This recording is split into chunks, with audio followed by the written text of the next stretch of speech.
everyone, we are back at it again with episode 2. Woman! Ow, God, I just poked To say that you're fine when you're not really fine. Hi everyone. Yeah, a lot of you probably don't know me. So, shit, I don't know how to fucking do this. Redo. I've been gal. I've been gal for X amount of years. I took a break for a minute, but I'm back, bitch. That's how you hear me. Hi everyone, I'm Danny. You might... welcome to Jackass! I'm just gonna roll with this because Darla will fucking kick me or something. Run. Once we get through this, it's gonna be fine. It's just this first part, god damn it. It's all Craig's fault. It really is. Truly, honestly. Hi everyone, we are back at it again with an episode 2 of Gyaru Gab, and I am super privileged to have another old-time veteran gal on to this episode today. You guys might know her as Churikko, but I know her as Danny, so I'm going to let her take the stage front and center right now and let her introduce herself and shamelessly promote herself and all that jazz. Ah, jeez. Hi everyone, I'm Danny, and you probably don't know me, but you do know my blog, Churikko. I actually just came back from Gal after a huge hiatus, but I'm looking forward to talking to everyone. Yeah, okay, that part was awkward. No, Yay! you were fine. You did I'm a fine. dictator. Y'all, we got bloopers at the end of this forever. Holy This shit. is bad. Y'all be entertained, truly and honestly. Like, trying to get an intro out of me and this woman was just, I don't know what the fuck, I really don't know what the fuck happened. Anyways, let's talk a little bit about, like, your gal journey. Like, how long have you been into gal? How'd you get into gal? Whew. That type of thing. Alrighty, well, you remember, I don't know if you do or not, the Ricochet forums? Hell yeah. Those were my jam. So I've been in the community for that long, probably, I want to say I started around 2007, like actually actively researching it, but I didn't actually get my first gal mag until like 2008. Consequently, that's kind of when I started kind of participating in the forums, thinking that I could totally do Roku Gyaru, and I failed miserably. But, you know, I still tried, but ever since then, actually, but I've been very on and off. Extremely on and off, more off than on. What year do you think that you started, like, actively dressing gal and stuff? Jeez. 2011, 2012-ish probably. So back then, we actually, the Latin community had a channel called Gal TV, which stood for Gyaru America Latina. And it was me and some other vets like Ninoshka, Mika, and these other girls as well from South America, like Chill, for example. And we just kind of like made this channel because there wasn't like a huge following for Gyaru in terms of Latin American Gyarus. So we did this, and that's when I had the pressure of being more active and actually dressing the part versus looking like a gremlin. So yeah. Hey, whatnot. I think that's really cool that you guys had like a organized Latina community and whatnot. I saw like bits and pieces of that, but I was definitely an outsider to that because obviously there's a bit of a language barrier there and whatnot. But I think it bled somewhat into even the Californian community and whatnot, considering that we're like neighbors of Mexico and whatnot. Right, and also Nino is actually from San Diego. So she was living in San Diego at the time. She's in LA now, I believe. But yeah, she was living in San Diego. So like she was both actively a part of the Latin community, but also like the English-speaking community. Okay, so she was like the ambassador between both communities in a certain sense. Yeah, definitely. Plus, like out of everyone, like me included, she's the one that had like her shit together, like for real, for real. So everybody knew who Nino was, you know, and like, yeah, she was kind of like the leader on the whole thing. Okay, that's cool. And whatnot. And then you said you kind of participated in like the stronger styles and stuff, so like Raku, Siyome. that type of thing around that time. Yeah, so originally I had fallen in love with Roku. Since I'm heavily into rock music, I always will be a metal girl and everything. Hell Um, yeah. so like, I mean, I even started with Gyaru because of getting into Harajuku fashion, and before that, with the whole visual K thing. Like, I was actually friends with these guys that were heavily influenced by Takuya Angel fashion. And it wasn't until they brought up Gyaru that I was like, huh, what is this? You know? But like, I was always like more of a rocker, so that side appealed to me. So I tried with that first. Lo and behold, freaking 17-ish years later, I still don't know how to fucking do Gyaru makeup or Roku makeup for the fucking life of me. But I still try. It's a lot. It's a fucking lot. Like, anytime I do God. Raku makeup, it's always like, do I want to blend today? Do I really want to fuck with symmetry like that? Exactly. Like, to me, just give me the natural tones and I'm good. Like, do you mean I can fucking do like my brown eyeshadow and shit and just kind of go neutral on it? Alright, I'm cool. This is how we'll go. I love fucking with makeup and stuff, but like, I have to be given time with Raku. It's ironic because I like the like fluffier, cuter styles, but I think everybody knows me for doing Raku stuff, ironically. That's how I knew of you as well. Like, I remember seeing a picture of you, I think it was when you went to this concert, and you had, like, this blue outfit or something. Ah, that one, yeah. That was pretty famous. Yep. So I remember seeing you from there, and I was like, okay. So, like, I could pinpoint who you were even before we started talking because of that picture. Wow, yeah. That outfit I had planned since December, and the concert was in May.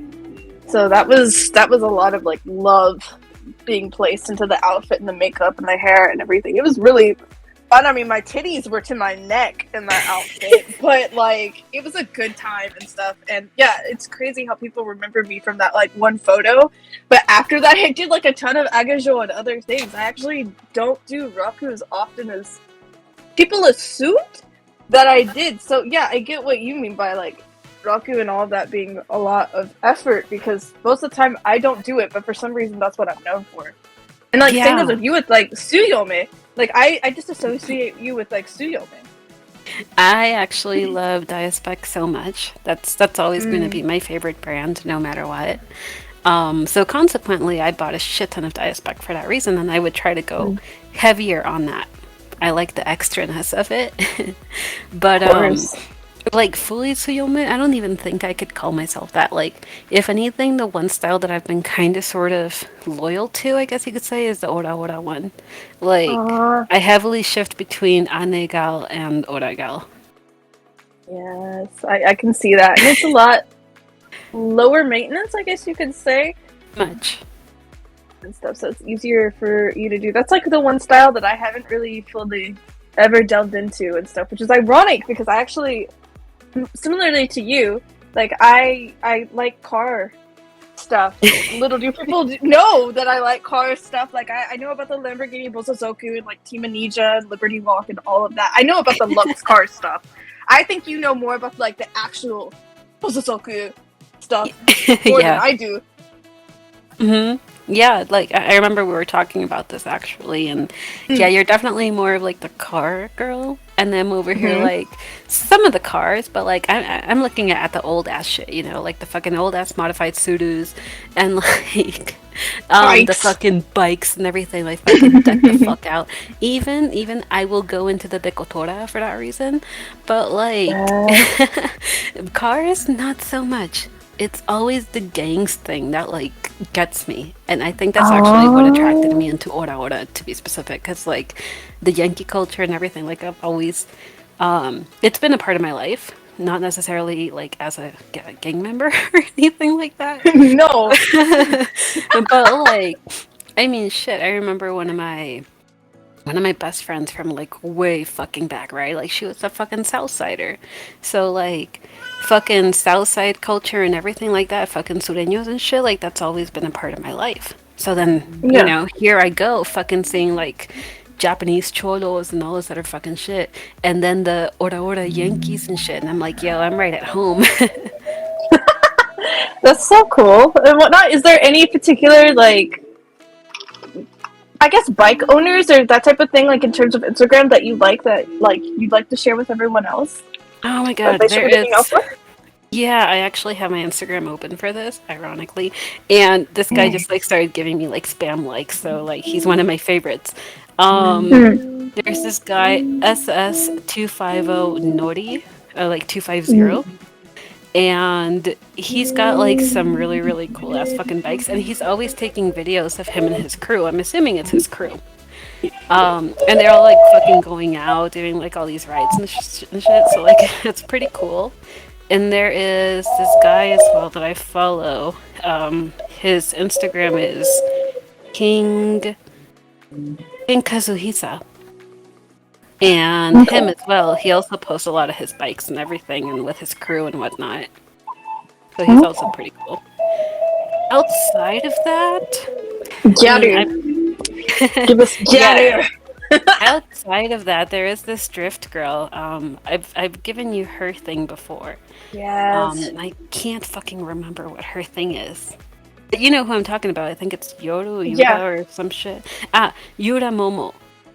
So a Yes. lot of people probably already know her because, like, out of my followers, which is not even a lot, 21 of them already follow her. Oh wow. Yeah, but she's a drifter and she's also a biker. So, like, she's pretty fucking cool. There's also the girl with the deco car. It's Yep. like pink. Pink Daslos, I think, is her. I think, yeah, Pink Daslos 1210. And Yes. there is, I'm trying to think, there's one more. I don't remember what her thing is right now.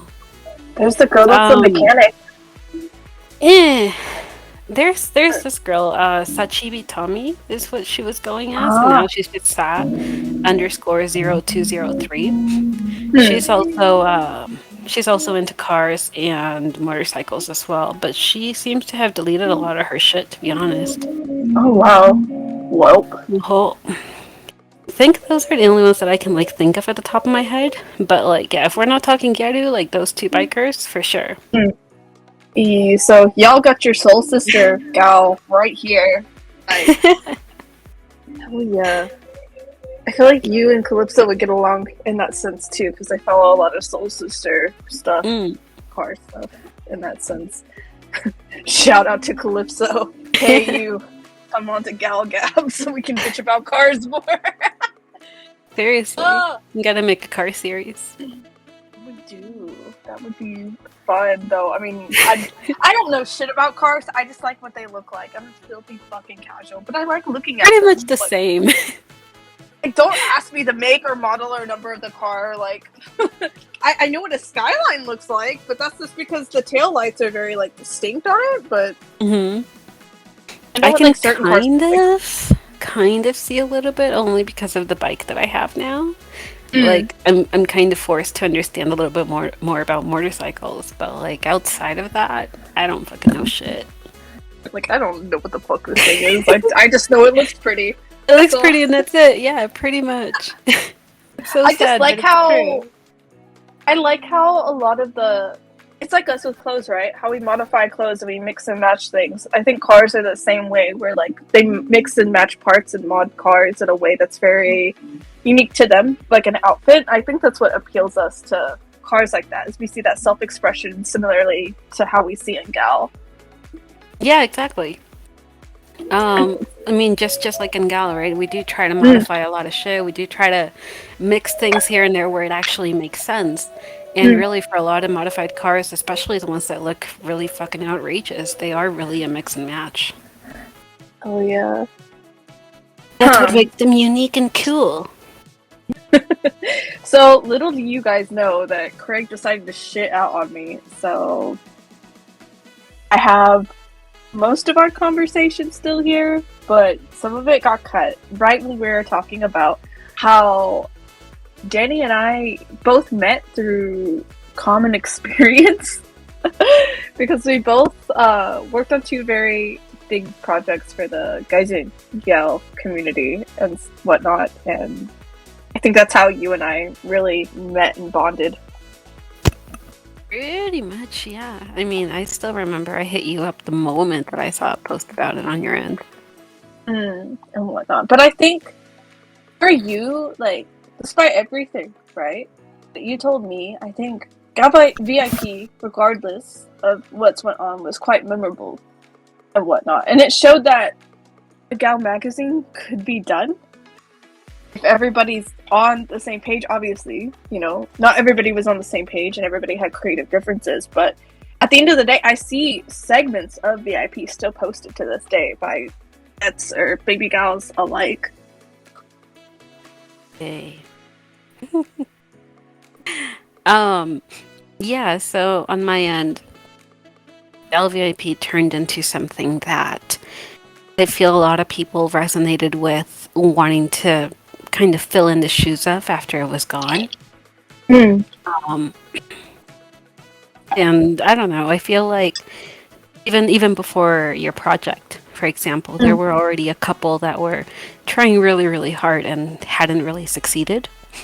Yes. So it really did, you know, even how do I kind of just like make that actually known, you know, that Gala VIP really did its thing, and no matter what actually did happen, like it did actually fucking do something, and it did make noise, and it's something that not a lot of people have been able to actually recreate. Yeah, definitely. You know, like I even remember it back in like my low-key gal days when I wasn't involved in the con, but I knew about VIP.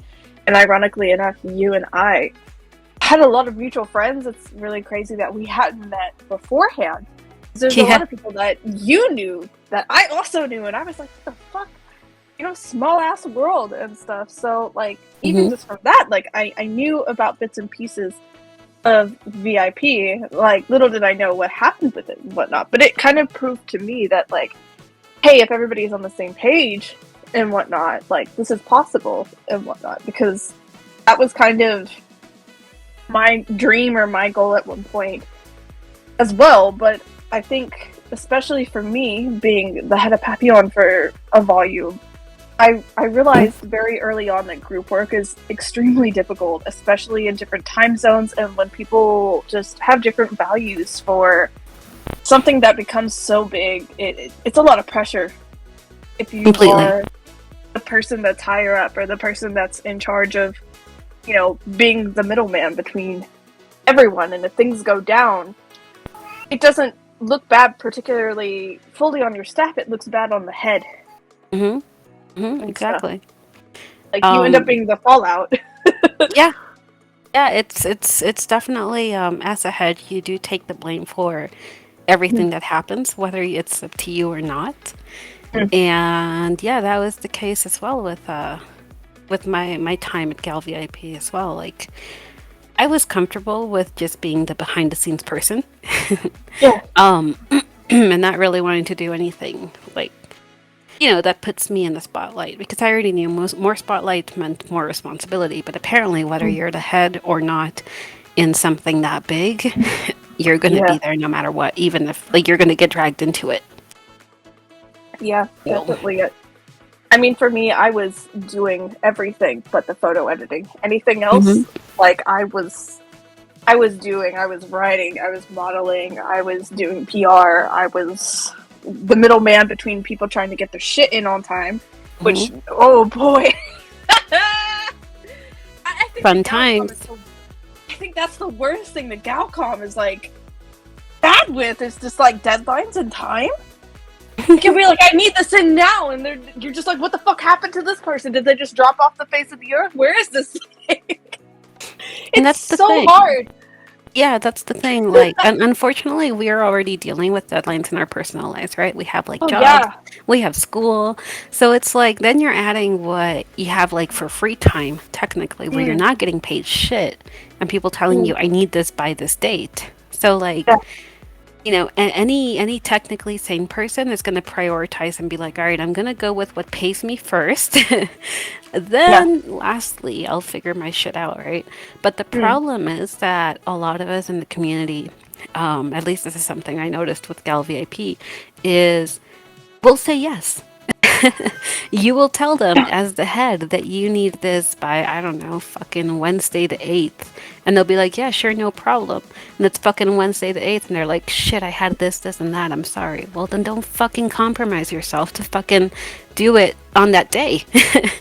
You know, like fucking at this point, my biggest thing is that we're all fucking adults. And that's the thing. Yeah. Like, it's very little of us, a little amount of actual veterans that are minors. Yes. And even minors where I'm saying like literally 20-year-olds. Because all of us are Yeah. fucking old. Really. Oh You my know? god. Hmm.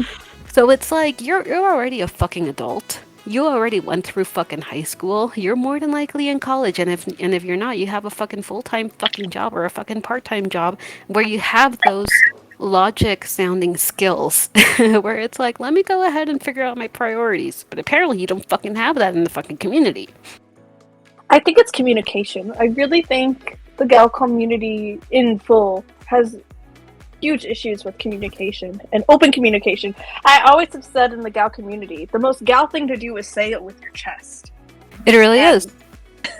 It really Like, is. Mean what you say and say it, you know? Like, if shit's going down, fucking say it. If you don't fuck with somebody, say it. Like, don't be shady. Don't fucking think that you're ballsy on, Mhm. I don't know, anonymous places or whatnot. Just fucking say it. Say it to my face, you know? I think that's the biggest gal attitude you can have. And it's not just an overseas attitude either, like exactly that sentiment. I remember making a blog post about this because I found like these Japanese thoughts, I guess you could say, like these little blogs from Japanese people about Gyaru. And like this is like from everything, right? It's like they'll talk about Gyaru, they'll talk about anime, they'll talk about anything. But I filtered it to the point that it's only about Gyaru. And the one that I posted on my blog actually was about you probably read it. It was about about gal not being just a fashion but a way of being. And this person from Japan, not an actual gal, but person that interacted with Gyaru in the past, even said, like exactly what you said, say it with your chest. Like they are fucking blunt. Like that is the gal attitude. It's not heming and hawing and all this stuff. No, it's fucking say it. That's what a lot of people are fucking missing. I don't know if it's like a culture thing or what, because I personally feel like overseas is a lot more blunt than Japan is. That's ironic, huh? But yeah, but Gyaru are literally like, fucking say it. Don't fucking like run around and shit. Don't fucking bullshit. Just fucking say it. Yeah, you know, and it saves people a lot of trouble and whatnot. So in terms of deadlines and stuff, or just certain things in general, I just wish that people were better communicators. You know, I think that's what really was our, I don't even want to say it's our downfall. I feel like it's the community's downfall as a whole, because I think it's still something that's an issue and whatnot. But definitely on our end, I think you and I paid the price for people's lack of communication. And there's a difference, I think, between a lack of communication and needing space and stuff as well. Because, you know, shit happens, you know. I think my step down was, I think I told you, like, my dog died. I dealt with a very scary roommate situation for like 2 seconds, which was garbage. I had moved cities. I got ill like twice. I was really, really convinced that Sacramento was trying to kill me. Hey, that's Mexico. But yeah, so I was really going through it to the point where I'm just like, I need to step away. My friendships are changing, my priorities are changing, everything around me is changing, and I felt very alone in that process. But I had always communicated, hey, I need space, I need distance, I'm just gonna fuck off. For a while, and I did. I genuinely fucked off, and for 2 seconds I thought I wasn't coming back to the Galcom. I won't lie, like I got so fucking overwhelmed. And I think a lot of shitty behavior was excused because of social hierarchy, and I thought that was such bullshit at the time. I was just like, in what world is that okay? Just because somebody is well known does not excuse them from being a shitty person and stuff. And yeah, basically I only came back because people encouraged me to say my part or say my truth, and I did. And it created a lot of kickback, and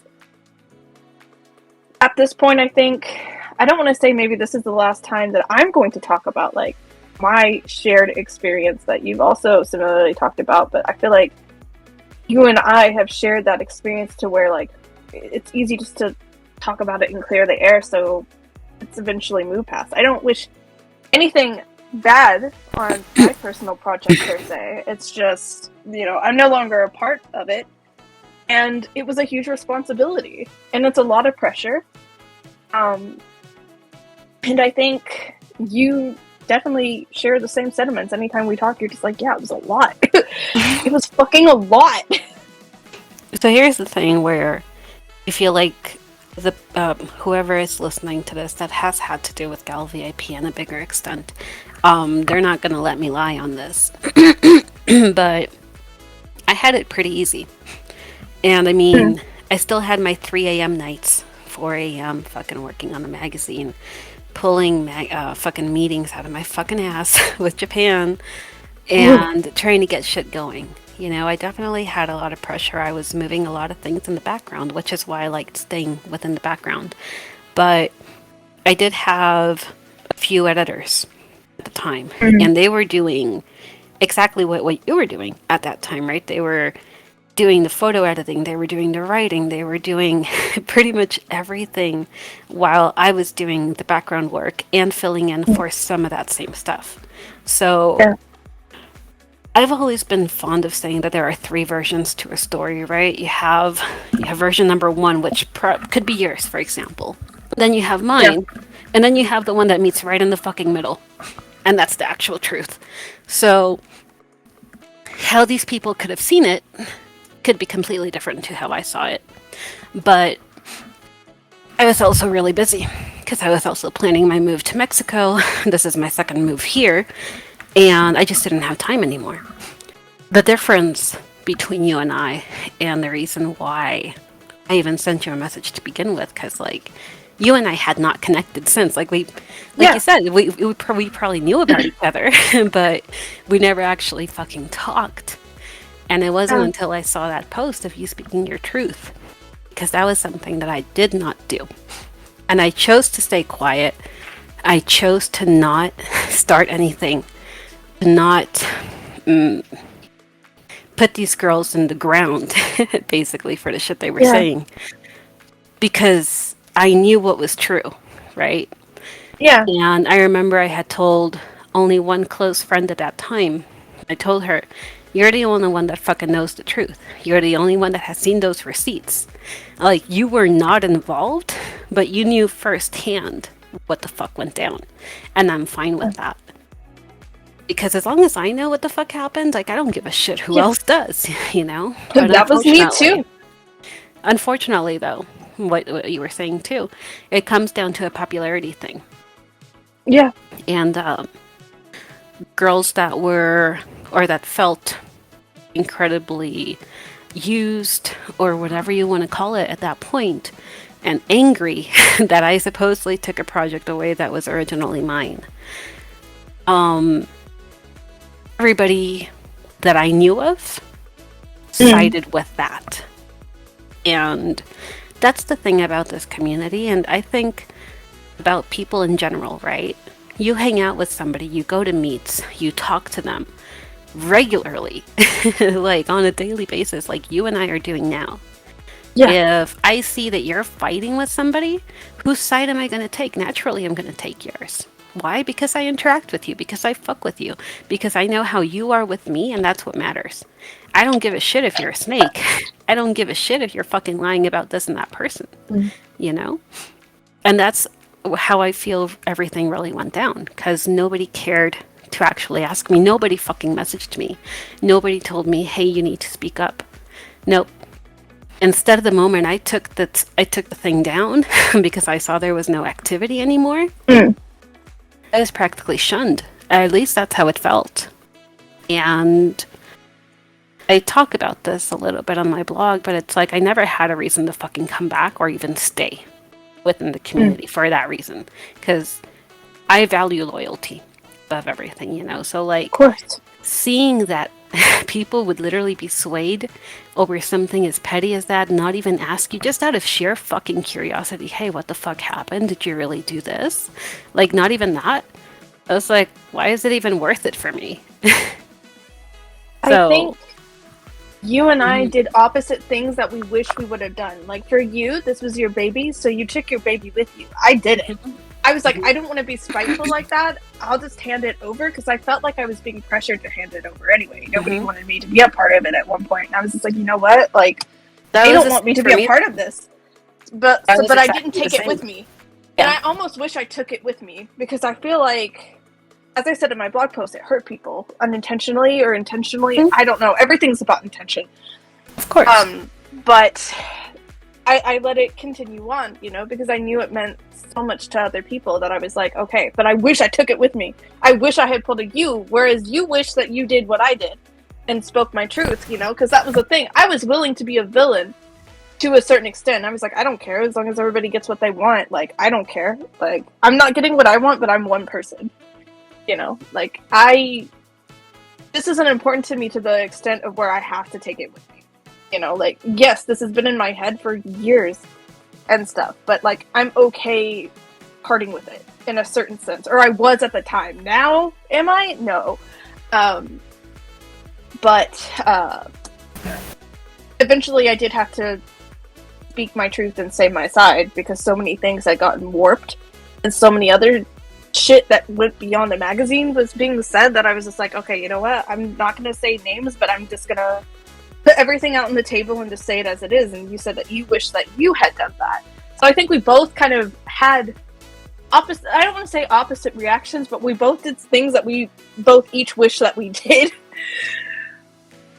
Slightly, yeah. So here's the thing. Even if I had, like, let's say, right, everything that went down with Gab-Episode went down the way it did, whatever, I still would have taken it down with me.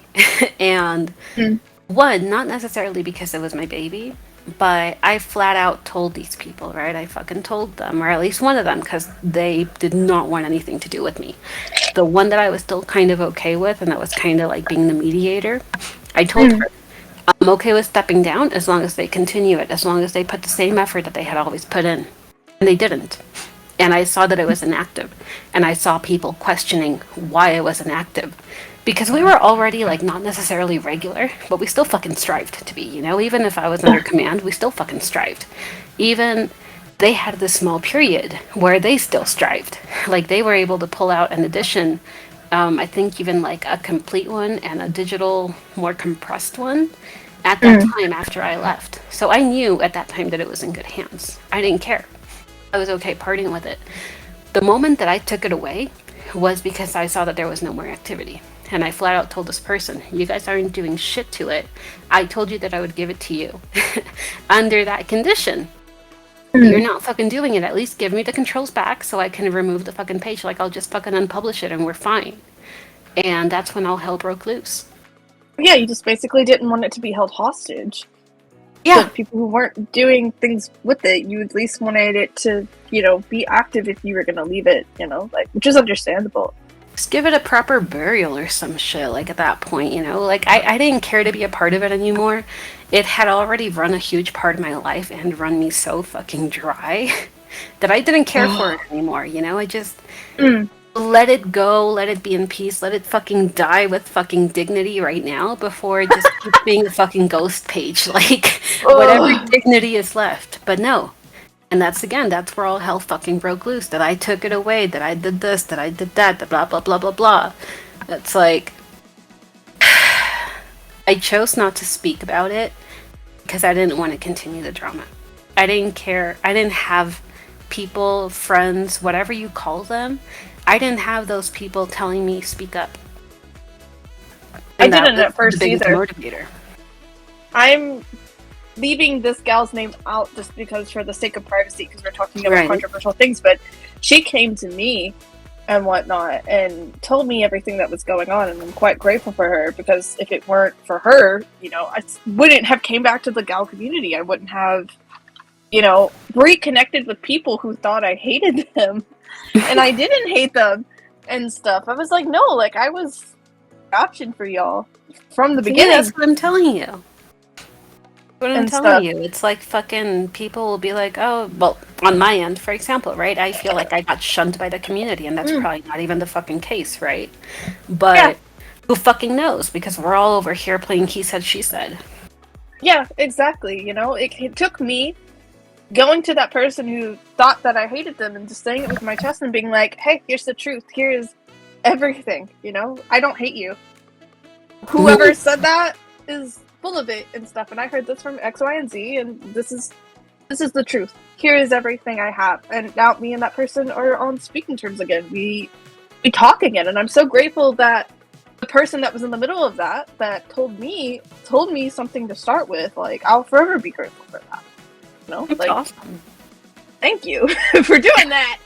Said person, like I said, I'm not going to bring up their name just for the sake of privacy since we're talking about controversial things, but you know, it took that for me to really be like, okay, like I need to reclaim my space here and stuff. And I still felt like there was work to do, as do you now. I'm so glad that you had the courage to come back because you know so much shit. I'm so grateful for your blog because and I think a lot of people have told me, and I'm always like, fucking go tell Danny, don't tell me.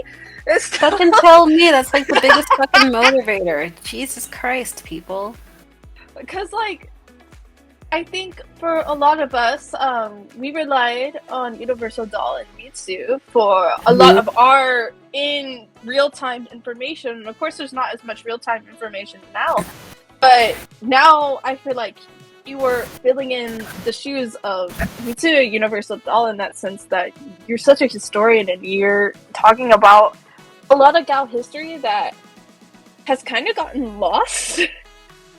I mean, it's definitely a lot of information, and I always joke that I'm basically a fucking walking encyclopedia at this point. But it's fun. It's fun. It's super time consuming, but it's actually really fun to like learn all these things and know that it's not just a fashion or whatever, because that's one thing that really fucking pisses me off is people will think this is just fashion and makeup and hair and that's it and nails and ta-da, and it's like, no, that's half. It's like half at best, you know. You still got the fucking culture, you still got like so many fucking movements about it, and I think a lot of us really forget about that. Definitely, and I think your blog really, I always like linking baby girls to your blog because there's so much discourse that has gone around thanks to the TikTok era and whatnot. And it's just kind of like, no, this person has cited their sources and they're talking about X, Y, and Z, and this is what it really is. Like, my friend is literally translating things word per word or finding old resources from God knows when that like got lost on the internet, like to the point where you're having to go into like the Wayback Machine to find your shit. When I tell you that me and web crawlers are officially best friends now, like, Jesus Christ, man. Oh yeah. It's been fucking insane. And yeah, like, first of all, I appreciate it so much that you, link back to me and everything, to the blog, because that's what I do this for, right? I mean, I'm paying for a domain, I'm paying for hosting, I'm paying for a shit ton of fucking storage with upcoming projects that you already know of. And I don't ask for money. I probably will at some point, just like donation-wise, to help keep it up. But it's not set in stone yet. But it's like, I don't ask for really anything except that support, except that keeping it going, keeping it running, like having people be like, hey, read this, it's actually fucking useful. Like, that's enough for me. The fact that this doesn't get forgotten is good enough. Yeah, and it's not about you. Like, you hardly ever talk about yourself on your blog. You know, matter of fact, it's kind of like, we should do a Gyaru Gab so people know who you are, because so much of your posts are about other things and stuff. And if you ask for money, because usually, like, I'm weird about things like that, but no, you'd be asking for money just for storage, because, like, Danny's trying to archive everything. And he's trying to archive literally everything, all the videos, everything, because they're going to get lost on the internet eventually, and you're not going to be able to find them. Period. That's pretty much what it is. Like, it's not even like to fund me or anything. Because I mean, I do pretty well about myself. You work so hard. You saw me with those kids the other day on Instagram too. Like, that's the thing. I'm having the fucking time of my life. Like, people are telling me, like, commending me, like, dude, you handled this comment so well, and I love how neutral you are. And in my mind, I'm like, I've worked in so many jobs before with corporate where you have to be neutral, you know, like that's your fucking job or it's your fucking throat. So, like, I know how to handle that. And then you hand me a fucking boss that's corporate as fuck, you know, and she makes me want to die every fucking time. And I told you this, I'm having the fucking time of my life with these guys. Like, this is nothing. Yeah. This is already my lifestyle. People yelling at me. I seriously recall that. I was telling you, I'm like, I'm so down in the dumps and I lack energy. And oh my God, and the moment that fucking thing happened, how did I react with you? I was fucking bouncing off a fucking wall. We're that Elmo on fire energy, dude. Fucking chaotic as shit, but with good fucking reason, bro. Like, and I say bro a lot, I'm sorry. I still got that thing. You're fine and whatnot. But yeah, I think that's the thing is like, you can kind of tell who genuinely wants to like learn about Gal and be nostalgic with it and appreciate it for what it is, because I think that's the argument like that got me in trouble too, is I'm like, if you're gonna cancel X, Y, and Z about Gal, you might as well cancel everything, because at one point or another something's been quote unquote problematic, you know, like sometimes you just have to accept that those things happened in the past. Are they okay to do now? Probably not and stuff, but it doesn't mean that it doesn't exist, and especially telling Japanese models or Japanese gals to kill themselves isn't really solving your issue. I feel like doing that doesn't really solve the issue. It just makes Japanese gals not want to engage with us at all, and just gives the guys and gal community a really shitty rep because there's a language barrier there. How do you expect to explain that something is wrong or can be seen as wrong when you can't convey that message in their language? And in a mature, insightful way, because like I said before, everything is about intention, you know?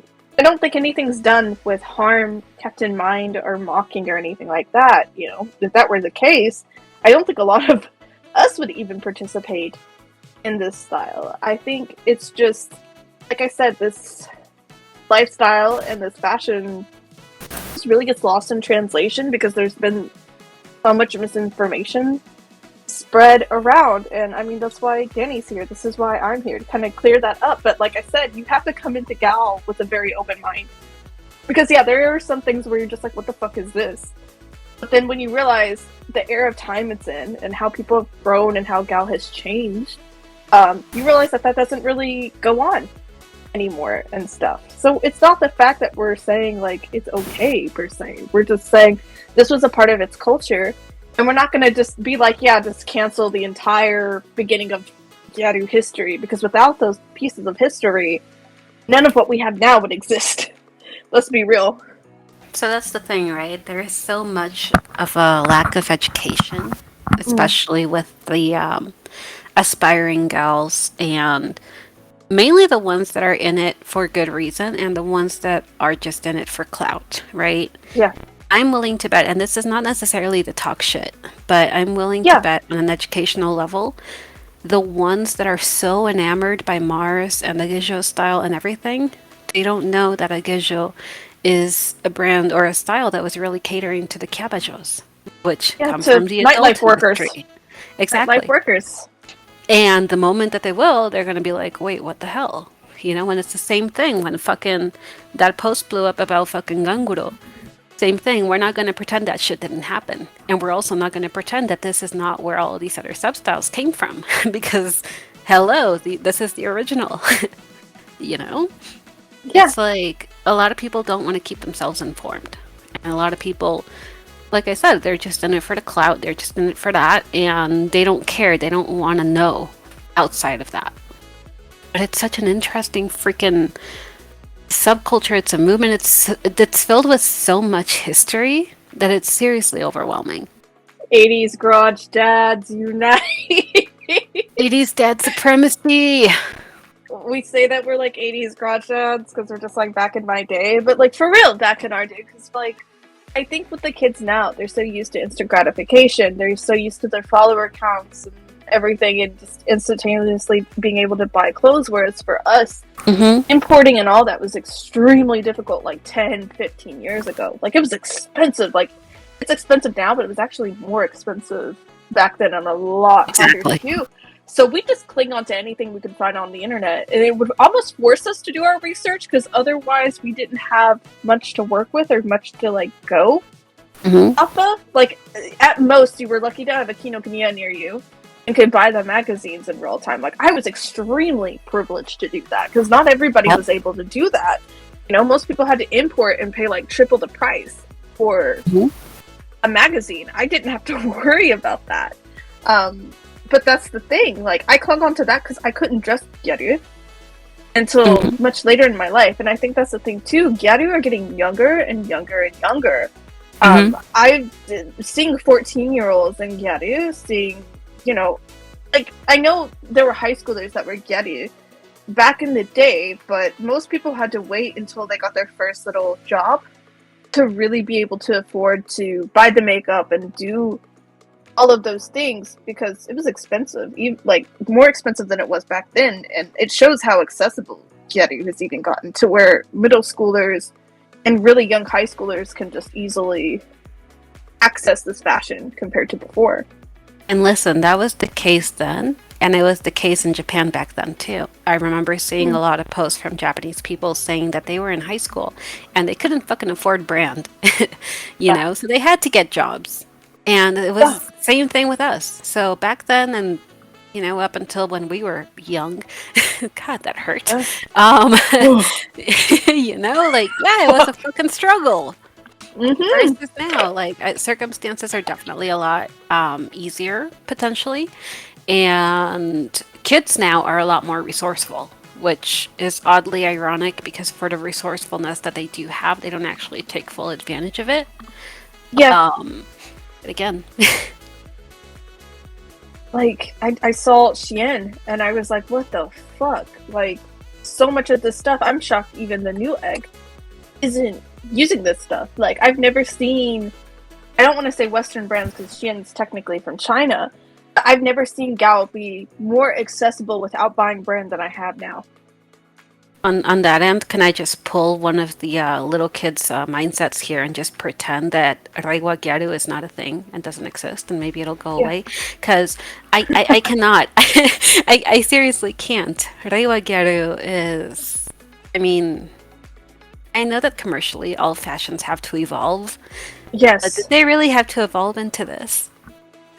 It feels like idol culture to me now. Or it feels like likes and follows and validation, and that's not the message of Gao. Gao has never been about that. Gao doesn't give a fuck. We don't give a fuck about validation. We do our own things. We set the trends. We don't have things tell us what's cool. That was the whole appeal. That's right. That was the whole appeal, is the magazines were scrambling to keep up with us. Not the other way around. Now it feels like it's switched. And it's like the trends are just boring nowadays. That's why also, if you notice, a lot of people in the Gaishinkan, especially the vets, they don't stick to a specific style. Like, if you ask anybody, they're going to tell you, no, I don't really have a style, but I have a certain year that I like. Yeah. Because no, we don't want to follow styles anymore. Like, we don't want to deal with these trends. What's Roku now is definitely not Roku back then.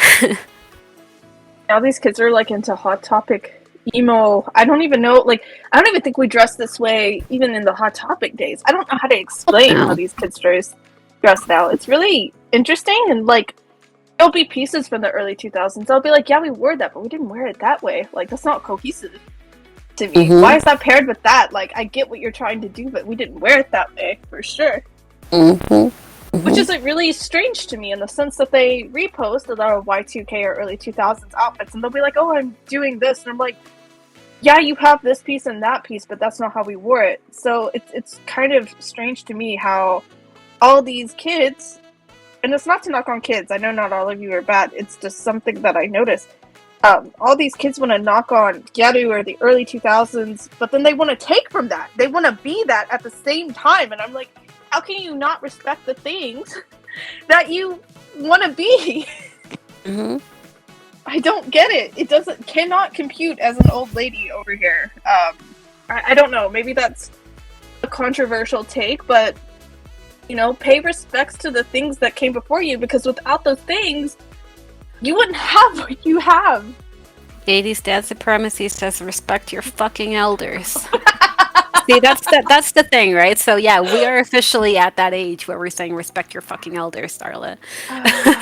We are that old. But oh my for real, god. like the thing is, kids these days have so many resources given to them. We had to look for ours in Japanese. We had to create ours.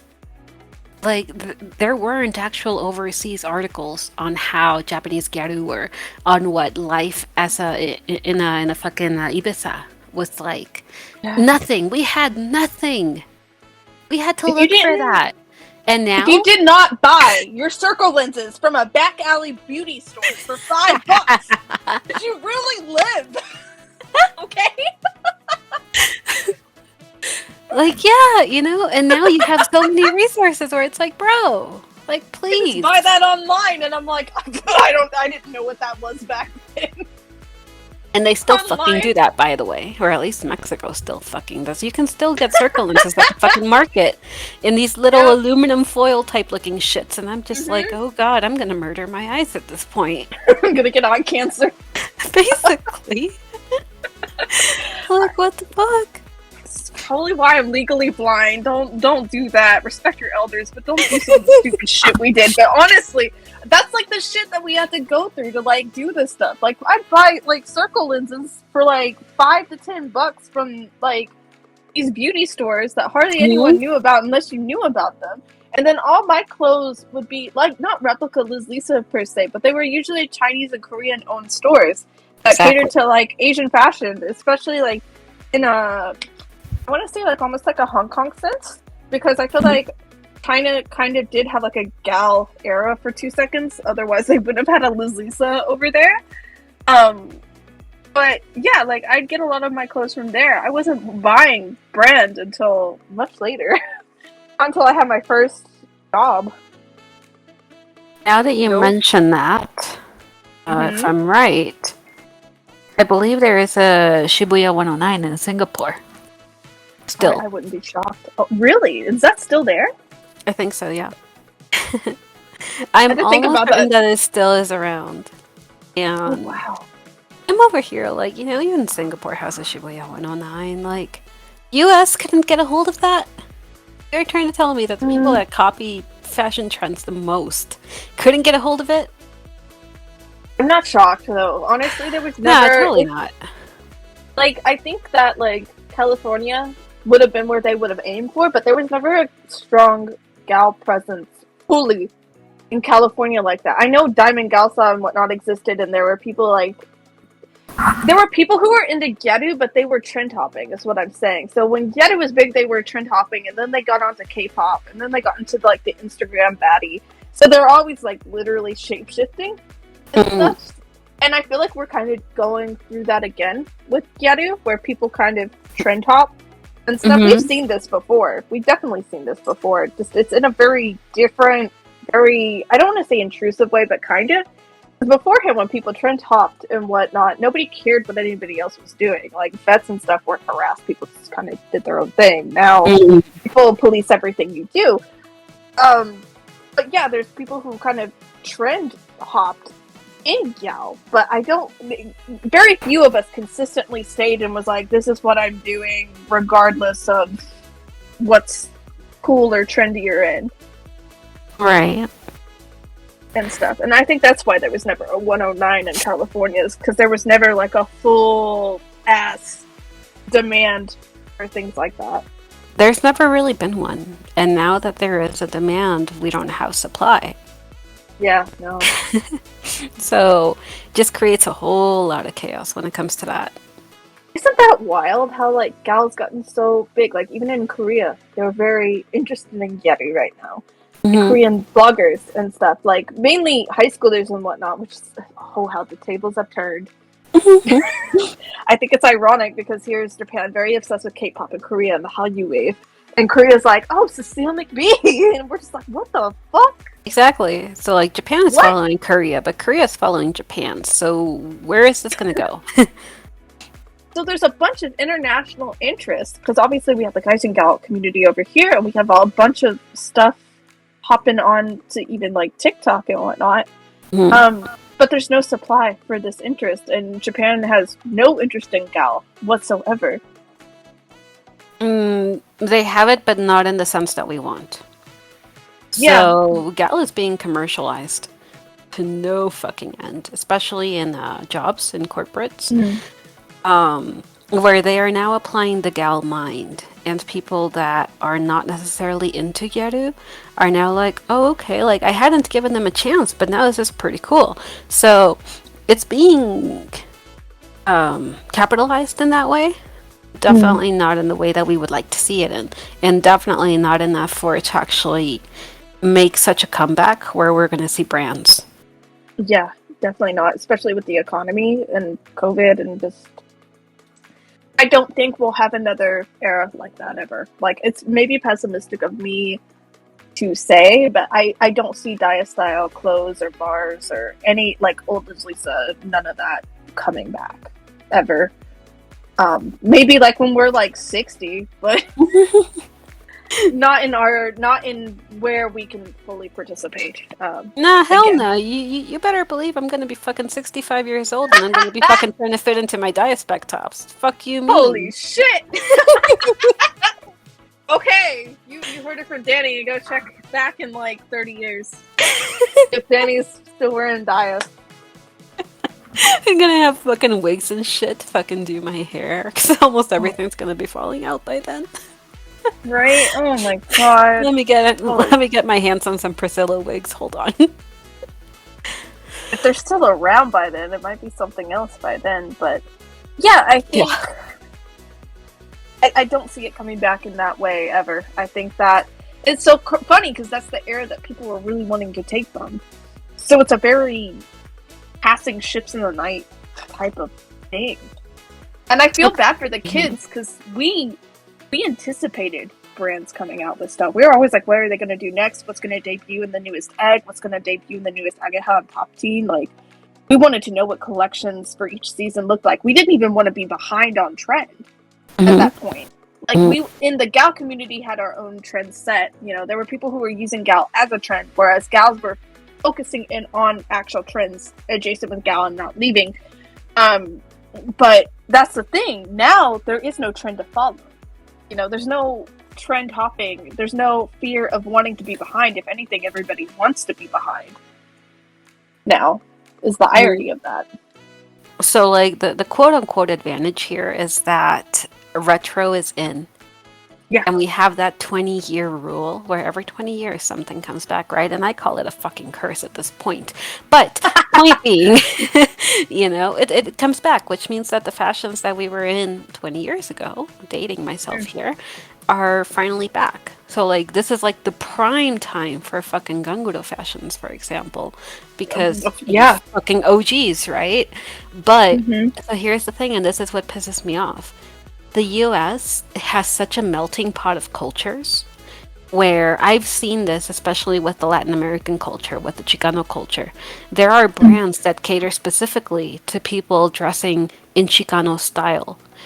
And it looks different, and it looks unique, and it looks nice because it's different, right? It's like an American version of what Japanese Gyaru would be. And it's like, if people could wrap their minds around it and be like, let me look at a fucking overseas store that fucking does this, we could easily flip the tables on fucking Japan at this point. And they would again be like, oh shit, these chicks, these guys have their fucking life together and they have their shit together because they actually are the ones calling the shots now, and we get to follow that because Japan is fucking following overseas brands already.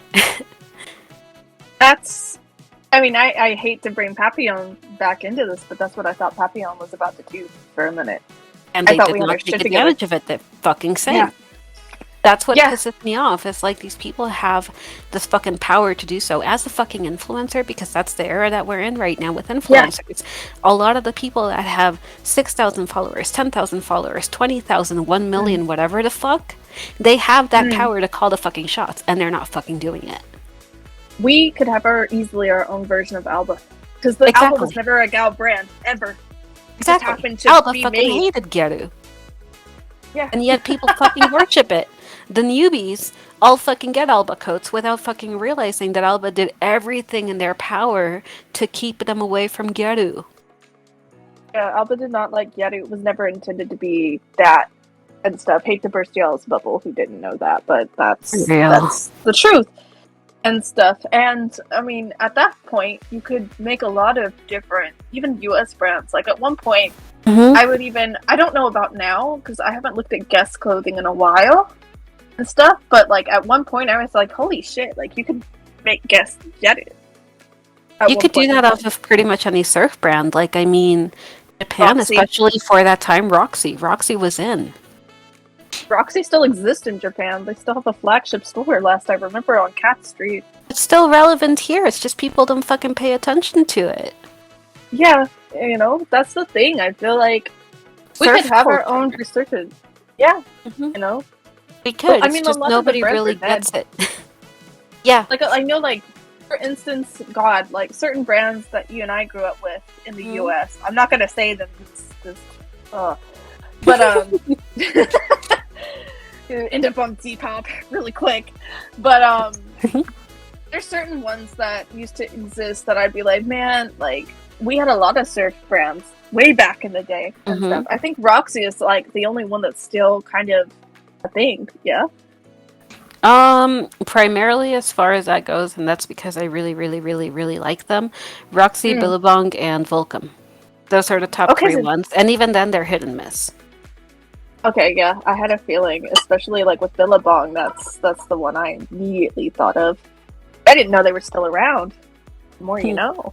Yeah, no, they're still there. I remember when I was still in the US and I went to Hawaii, I don't think it was Billabong, but it was Volcom for sure.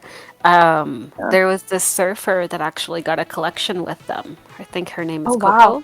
And oh my goodness, she had the most beautiful flower print items.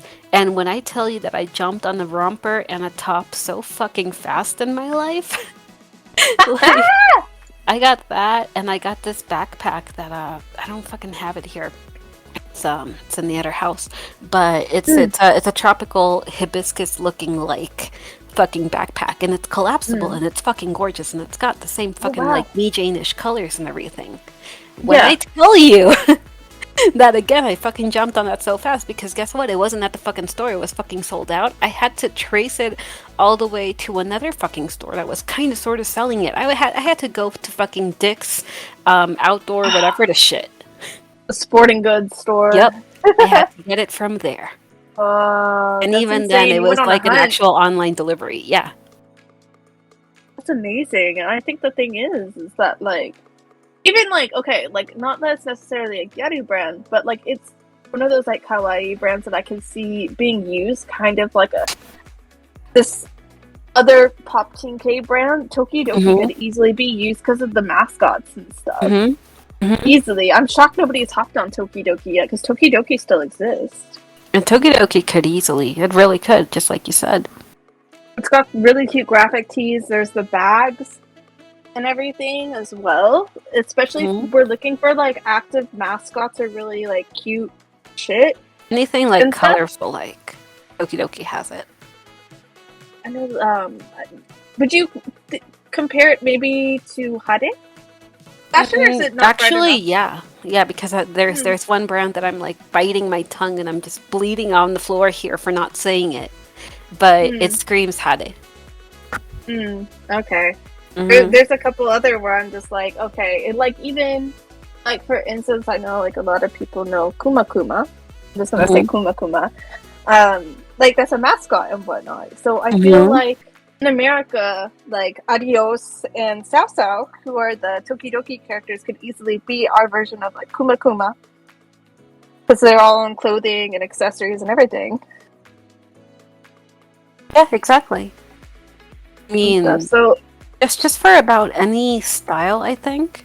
Like the ones that I'm talking about for Chicano culture, for example, right? There's this brand called Beladoña, and they actually did a collab with the NFL. oh Since wow. yeah, because of the whatchamacallit, the Super Bowl being in LA and stuff, I guess.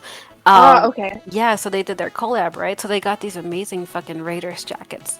But it's like Oh. the thing is they have like these going into the culture, they've got like the Virgin Mary and shit, right? And it's like Ora Ora brands had those as well.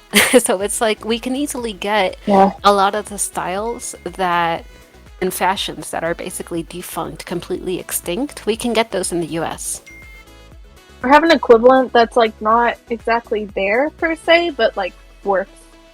I feel like, especially like given our resources, and I know a lot of people don't fuck with Shein, but Shein right now is popping the fuck off. Like I'm really shook. I have to do like a Shein Gyaru shopping video, and a lot of people do want that. Like I looked at my poll, and like 60 people voted for like it to happen.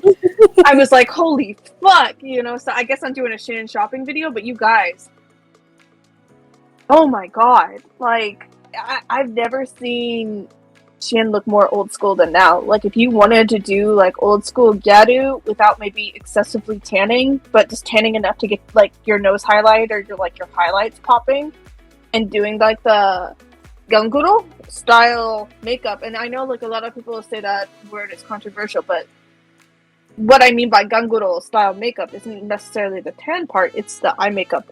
The eye makeup is very distinctly ganguro. No other Gyaru style uses that type of makeup.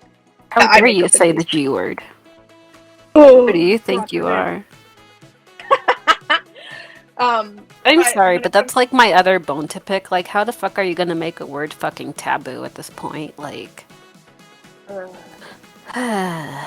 but And yeah, at no, this definitely point, do like- that Shein video because I need to see those. yeah, I need to buy shit. yeah. It's so bright and colorful too. Like I showed you some of the pieces that I was Mhm. thinking about putting in the video, and I was just like, Danny, holy shit!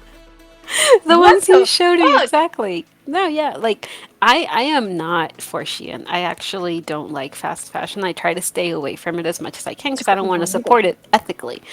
Biggest hypocrite in the fucking world, yes, because Gyaru brands aren't necessarily like high fashion either. Or at None least of they them are weren't, ethical. right? Exactly. So biggest hypocrite in the fucking world. But ask me to fucking support Y'all are Shein wearing and all this fur. other shit. Fuck no. That ass. Exactly. Exactly, you know, but it's Y'all like are the stuff wearing that they literal have fur. now, holy fuck. The stuff Most that of the stuff Shein is has made is in- amazing. The stuff that's made like for certain brands, it's either made in China or South Korea too, or Thailand. Well, like even then, like not even a very common known fact, I should say. Daya is originally from Korea, I believe. Yeah, It was South actually Korea. yeah. So, you know, not a lot of people really know about that or care to know about that. So I don't know how ethical you think you're being, given that no Gyaru brand is ethically made. Exactly. So Exactly. I don't know. Like I said, much me Shein. being I'm calling myself out on this one. I'm the biggest fucking hypocrite in the world. But like, I will not shop at Zara and fucking Bershka and all this other shit because of that reason. But now we're in such a place where we have to. Almost And- pigeonholed in at this point with Gyaru. Yeah, We take what we can get.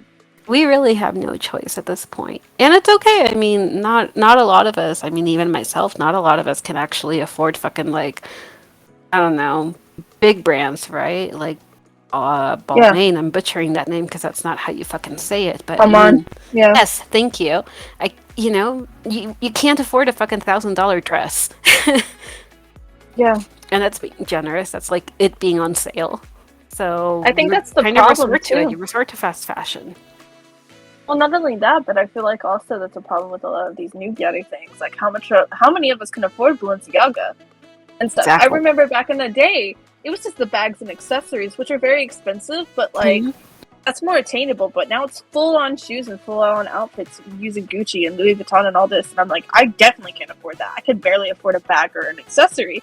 But that was the thing with like the Galmaz back in the day. They never really featured like clothes, you know. Maybe Ageha a little bit, but there was a mix of that and like the Agejo brands still incorporated. So yeah, you'd have like Pucci and Dior and whatnot, but you'd also have stuff in like Marui and Alta and 109 and God knows what else. La Forêt. No, maybe not La Forêt. Lumine. That's what I was thinking about. Lumine. Department stores and stuff. Mixed in that were way more attainable for the average reader because not everybody's making big bank like that. I mean, it's a goal, but not everybody can do that. Now it just seems so unattainable, and it's kind of like, well, if you don't make enough money to wear Gucci or wear Balenciaga or whatever, then you have no business being in this fashion. Like, there's no place for you. Exactly. And even then, I think that's quite isolating. If you compare, like, actual Reiwa Gyaru, like, when it boomed, to what a lot of the former models turned YouTubers, turned influencers, turned whatever the fuck, to whatever they were doing, like, even that's not even on a Reiwa Gyaru level. Like, that's more on, like, a Serebu level, just because of all of the Balenciaga that they were owning, all of the fucking UGG shoes that they were owning. Like, shit that you can't even fucking afford as a regular fucking person, like, they could afford. So, like, you weren't even on that level. Reiwa Gyaru isn't even on that level yet. I sound like an old lady, but, like, charisma gals were relatable. You know? They were still relatable to the average gal, and that's what made them charisma gals. Now, influencers can't relate. I can't fucking relate. And see, that's the argument a lot of people are using, that you actually can relate to a lot of influencers because they're just ordinary people like you that are just styling this and that piece and making it awesome. And that's why you'll see a lot of influencers are using a lot of streetwear and a lot of very minimalist designs, because honestly, those are just easy to rip. It doesn't have to be the same brand. Yeah, I mean, even then, just the idea of I have to rip this in order to be relevant rather than just doing your own thing. I mean, that's the problem with gal.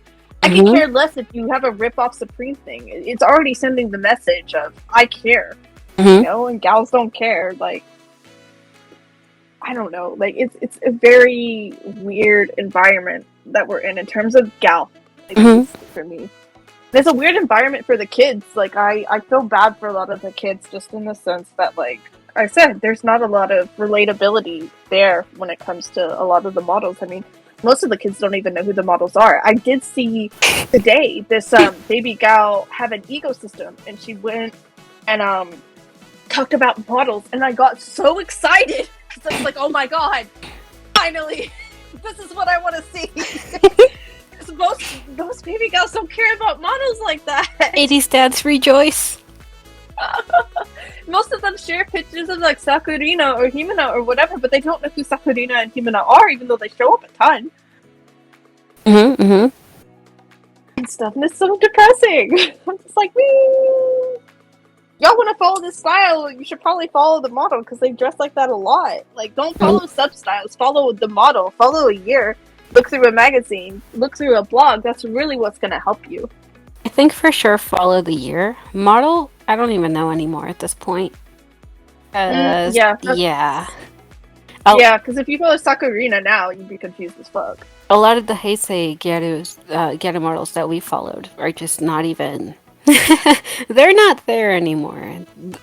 From my own observations, and I may get attacked for this, Reiwa Gyaru are looking a lot better than the former models are at this point. So, and I'm not a fan. fondly called them Omote-sando aunties and like Inza gals.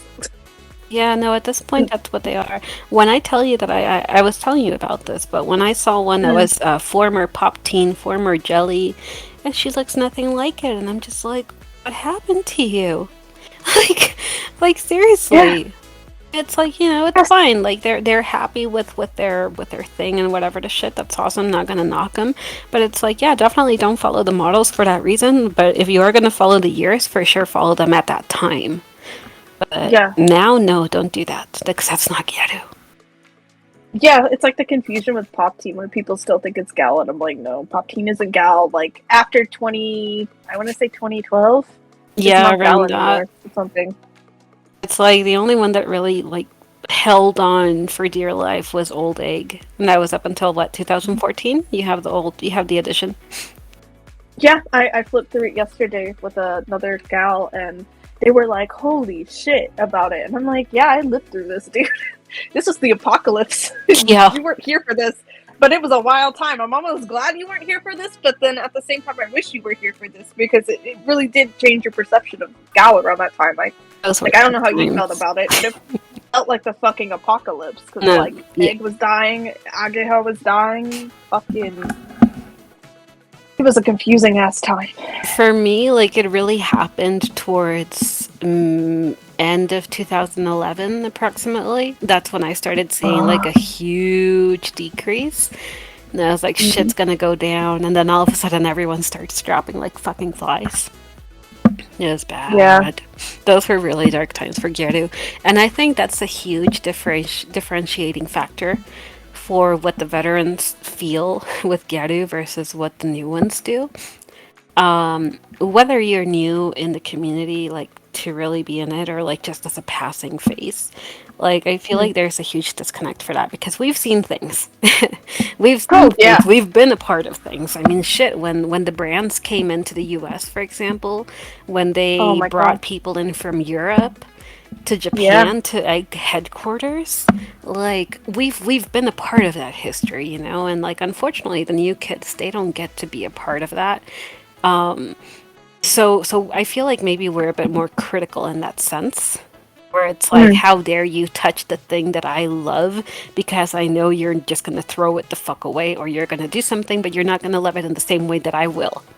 And that's kind of my excuse for panic buying as well. Same. Yeah, you know, but it's like, then we also don't understand these kids, where they come from that influencer era, where they see maybe in a more fresh type of outlook the things that to us we probably don't really care about anymore, or that we just kind of like didn't really pay attention to. So I think maybe that causes a lot of stirring opinions, where like, vets are horrible people. No, newbies are horrible people. Like, it's a lot of frustration in that.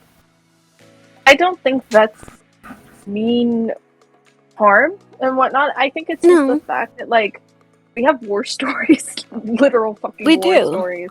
We do. Like, truly, we've seen some shit. We've seen shit, and when we say that, we mean it. Yeah. The fact that we've survived through so many, like, Age has died like twice, guys. Oh, like Egg died once. You know, we've seen brands just drop like flies. Like 109's not even a gal department store at all anymore. You're not gonna see gals in Shibuya at all anymore. Like, you are the novelty when you go there, FYI. And that's the thing. I think it's exactly what you said. I think we're afraid of these kids coming in and kind of just disposing of it once they don't get the instant gratification that they want. And it means so much more to us than that. Exactly. It's not just something for likes, follows, and shares, and then, oh, like, now I'm on to the next thing, because that's, I think, my biggest key is it just feels disrespectful to treat something that's been such a large part of my life like a micro trend. And it's not to accuse baby gals of always treating it like a micro trend, but I'm not really seeing a lot of baby gals partake in the Gyaru lifestyle. They just think, oh, I'll dress up this way for TikTok or Instagram, and that's it. And they don't really live their life in that Gyaru way. Like I get excited when I see gals actually doing meets, like baby gals that are talking about models, or like flipping through magazines and really just talking about what they're passionate about beyond just, you know, the discourse about Gyaru. Because I feel like that, as harsh as it's going to sound, I feel like a lot of baby Gyaru make the discourse their personality trait, and that's it. They don't have anything to do other than make that discourse what they care about and stuff in Gyaru, when there's way more that they should care about and participate in. But it's very rare when you don't see that going on and stuff. And I think, like I said before, vets don't mean harm. We just want you to improve.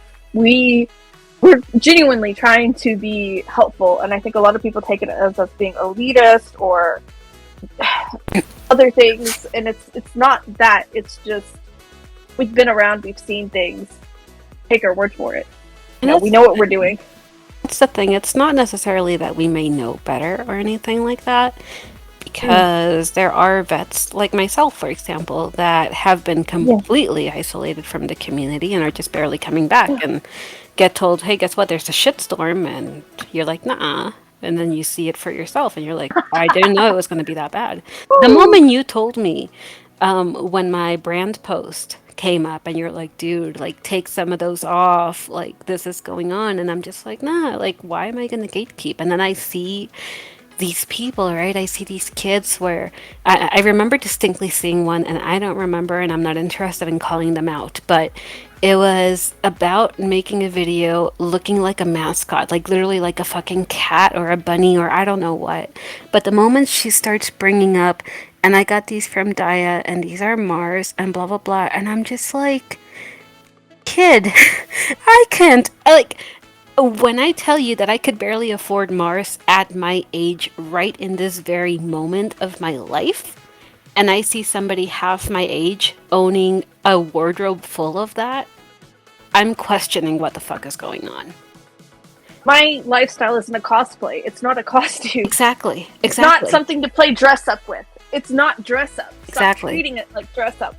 And it's not. Exactly, and now take this from a magazine level, right? I was talking to this to somebody about this yesterday, about the Pop Teen 30th anniversary that I got. Yes. And I was telling this person, I'm like, this magazine has been around since literally 1980. It lasted up until 2000 something. Well, technically it's still going on, but not in the way that we'd like, right? So like the Gyaru part of it lasted up until 20 something. And I'm like flipping through these things, right? Through these pages, and I see these girls decked out in Lisa and like decked out in like all these other things. Like the makeup is so glamorous and beautiful and like cute and everything pops, right? Of course, just like Pop Teen does. Everything is vivid and colorful.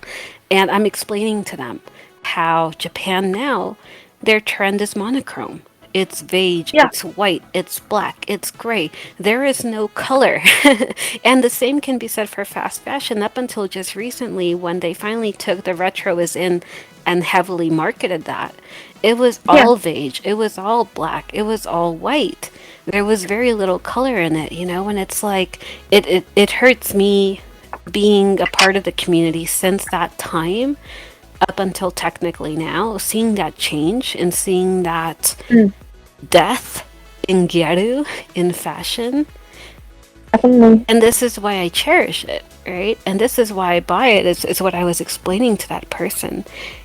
And for me to see kids that don't know about it, for me to see kids that don't care about it in the same sense that I would, or that the person that I talk to would, it's like, why are you not respecting this? Yeah.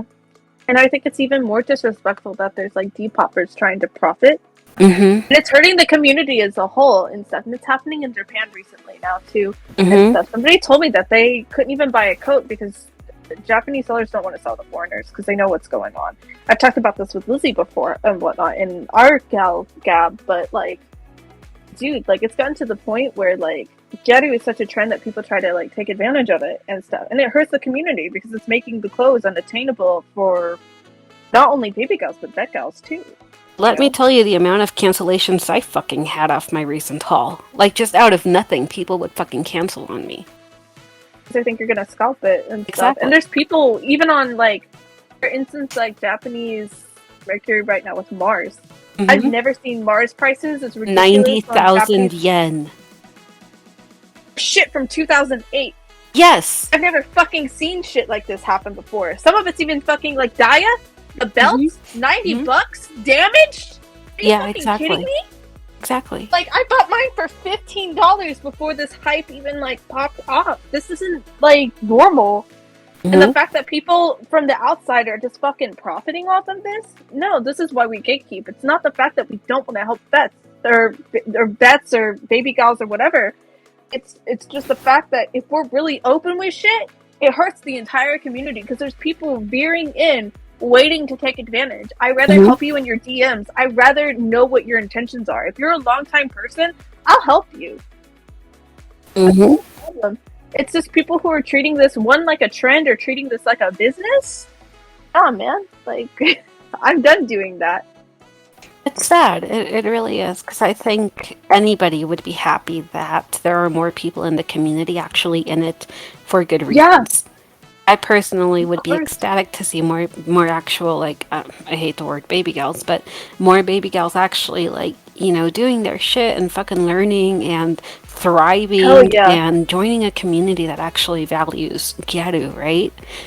But that's not what we're seeing, and that's unfortunately the case in the majority of times. I'm not saying that's the case for everyone, because I've had the privilege of talking to a few people that are just aspiring in it, right? Same.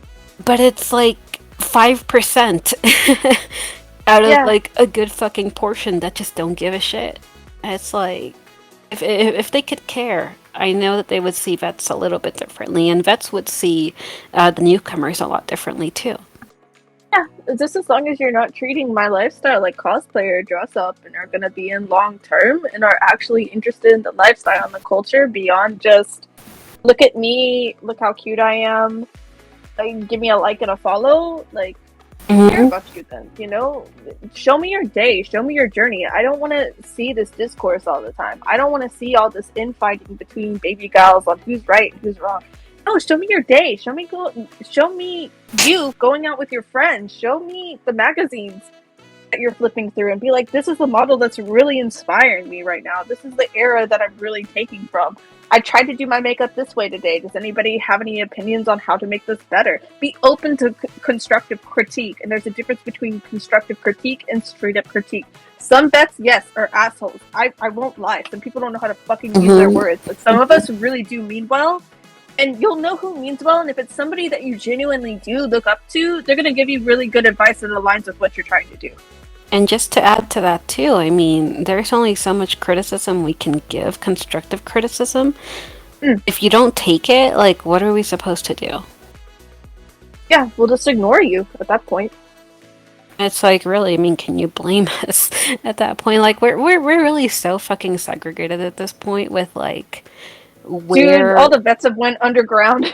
Everybody's either run off, underground, whatever the fuck. Like, I keep talking about going on TikTok, and like the very few people I've talked to, including you, like, what has your answer been when I say that? Yeah, I'm just like, I tried and I left. There's so many potential vet gal content creators that could exist on TikTok, but we literally can't. So many people have gotten shit on that really know their shit. And even if they're not particularly Gyaru, like, there's so many people who are gal enthusiasts who know about club culture, who know about other aspects of Gyaru, even if they don't, like, look gal or Gyaru or whatnot. And I think it's so unfair to them because they know their shit, guys. Like, and just because somebody doesn't know how to use their words doesn't necessarily make them a bad person. It just means that they don't know how to use their words correctly and stuff. But they don't mean any harm, and I think that's a lot of the case with vets and stuff. And of course we're going to be defensive if you come and attack us on our own. You had this happen to you where you're just like, you're not about to tell me off on my own social media. It's one thing if I come to you, but if you come to me, motherfucker. Pretty much. I laughed. I love discussion. I am always happy to talk. I am always happy to listen to other people's opinions, but the whole I'm right, you're wrong on whatever the shit, I will never agree to that. I will never be okay with that. Some people just come to fight, I swear to God. And they do, because after that, I told you, like, shit quieted down, like, real fast. It's like, somebody telling me, like, who the fuck's talking to you? And I'm like, this isn't even your comment, dude. Like, exactly. Get the fuck out of here. Like, you're the one that started this on my friend's own social media, and I went in because, like, I'm just like, yeah, they don't mean it this way, but that would require you to read now, wouldn't it? Because, like, that's the thing. If people just read your blog, they'd know that, like, the stuff you're sharing isn't out of, oh, I support this and this, that, and the other. It's just, this is real nostalgic. This is gal history. This is what happened. I got in trouble, like I said, for saying the same thing. If you're going to cancel X, Y, and Z about gal, cancel the whole thing. Because that's the root of Gyaru and stuff. Like, exactly. If X, Y, and Z is problematic, other things, you're besties, your faves are gonna piss you off. You're gonna like lose your mind. Everyone knows who Booty Teddy is, or at least a lot of the Uh-huh. kids know now, right? And they're okay with it. But the moment that you actually bring other models in it, or even reader models, or whatever the fuck you want to call them into it, now it's offensive. And it's like, we're not going to pretend that this shit didn't happen. Like, I'm sorry. If it offends you, Y'all just like, I'm gonna not condoning it. It's called being fucking neutral and being fucking informative at this point. And that's y'all really the choice you have. y'all are really just gonna ignore the fact that I wore hairstyles that are controversial. You're really gonna ignore that like Nami and Muro had a whole sweet chick era. Because if we're really going there, this person would be canceled, this person would be canceled. You couldn't do this, you couldn't do that, and that's what I meant by it. People got so like, because I was just like, please see yourself out if that's all you're gonna talk about and have discourse about, and let us like enjoy whatever in peace. Because at the end of the day, X, Y, and Z is gonna piss you off from the past or even in the present. Some things are done, but unless you're able to explain to these Japanese models or Japanese gals that, hey, X, Y, and Z is a little risque.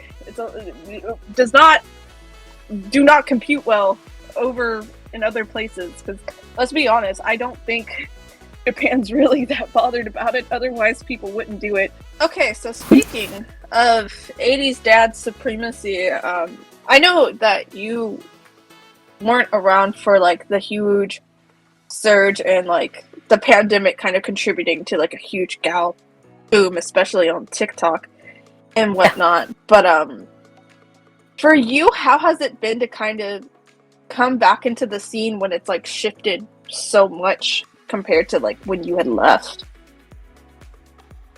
It's a tricky question. Like, it's not much different, to be honest. It's still isolating as all hell, and I think the pandemic has made it even that much more worse. At the same time, I have seen some differences, and some have been good, some have been bad. So I have seen that people are more willing to connect with you. Not you exactly, but like person.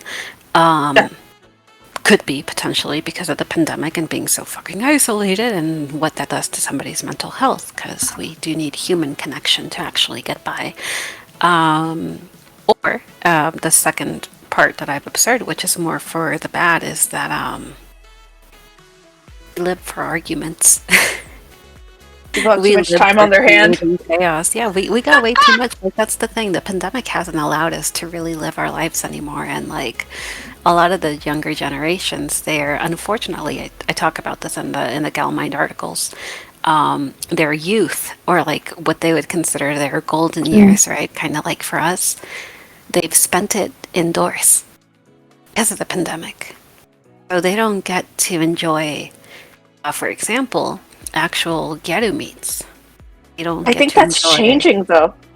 I think what happened definitely better. I think it's slowly getting better because the pandemic is like nowhere near as bad as it was before, despite the many variants and everything that are slowly showing up and everything. But I think that was basically a huge factor. I think for a while, and I feel bad for the kids because I feel like their exposure to Gal has just been through social media, TikTok, making videos, content creation, staying in their bedroom. They've never really seen a meet. They've never really seen anything other than arguing about Gal and like arguing about Gal history or whatever. I feel like that, like most of Baby Gal's existence has existed through like discourse. And now that Gal meets are happening again and stuff, they're like, wait, oh shit, there's more to this than just making TikToks and fighting on the internet. I know I sound like an 80s dad right now, but like I feel like now they're finally getting their true first exposure to like, at least in the guys and gal community, like Gyaru activities and whatnot. Like, they're actually seeing that people are meeting up with each other and dressing up together and going out. People are, you know, doing stuff finally beyond just the internet in general. That there's a life outside of this like social media internet bubble sphere. This isn't just virtual anymore. This is still technically a watered down version of what we know as the veterans.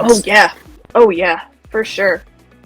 That's why I say I feel bad for them, because they're just now getting that first taste of shit beyond fucking TikTok discourse and making videos and like virtual gal meets on Discord or whatnot. Like they're actually getting to see people dressed as this out in the wild. Now, not, yeah, like you said, not nearly as crazy as it used to be, but it's some semblance of that normalcy again. Yeah, exactly that. So it does suck for this newer generation because they're not used to seeing this. At the same time, because of all the chaos that has happened in the community, at least from what I've been able to observe, which is not a lot, but still, I feel like it's enough. I feel like a lot of veterans also don't do as many things as they normally would, just because there's no real... We were ran out. We were fucking ran out. Let's be real fucking honest. Anybody that's a vet I'm that's over tried to here make a walking on ice TikTok... jokes. Shit. Are you? I'm trying to be nice, damn it. But yeah, essentially being ran out. And again, that all goes back to the confusion between the misconception that newer generations have towards veterans and vice versa. Because not all of them are bad, right? Yeah, and the lack of information. Yeah, and a lot of the vets who do have the information necessary were just kind of silenced and told to shut the fuck up, so... I don't know. I don't know what all vets can really do for baby gals, you know? And if baby gals are the only person with a platform on places like TikTok, I don't know. Like, I think vets are really against, not exactly baby gals, but just baby gals having the stage in the sense of, okay, you guys are spreading misinformation, and that misinformation is being kind of spread as law.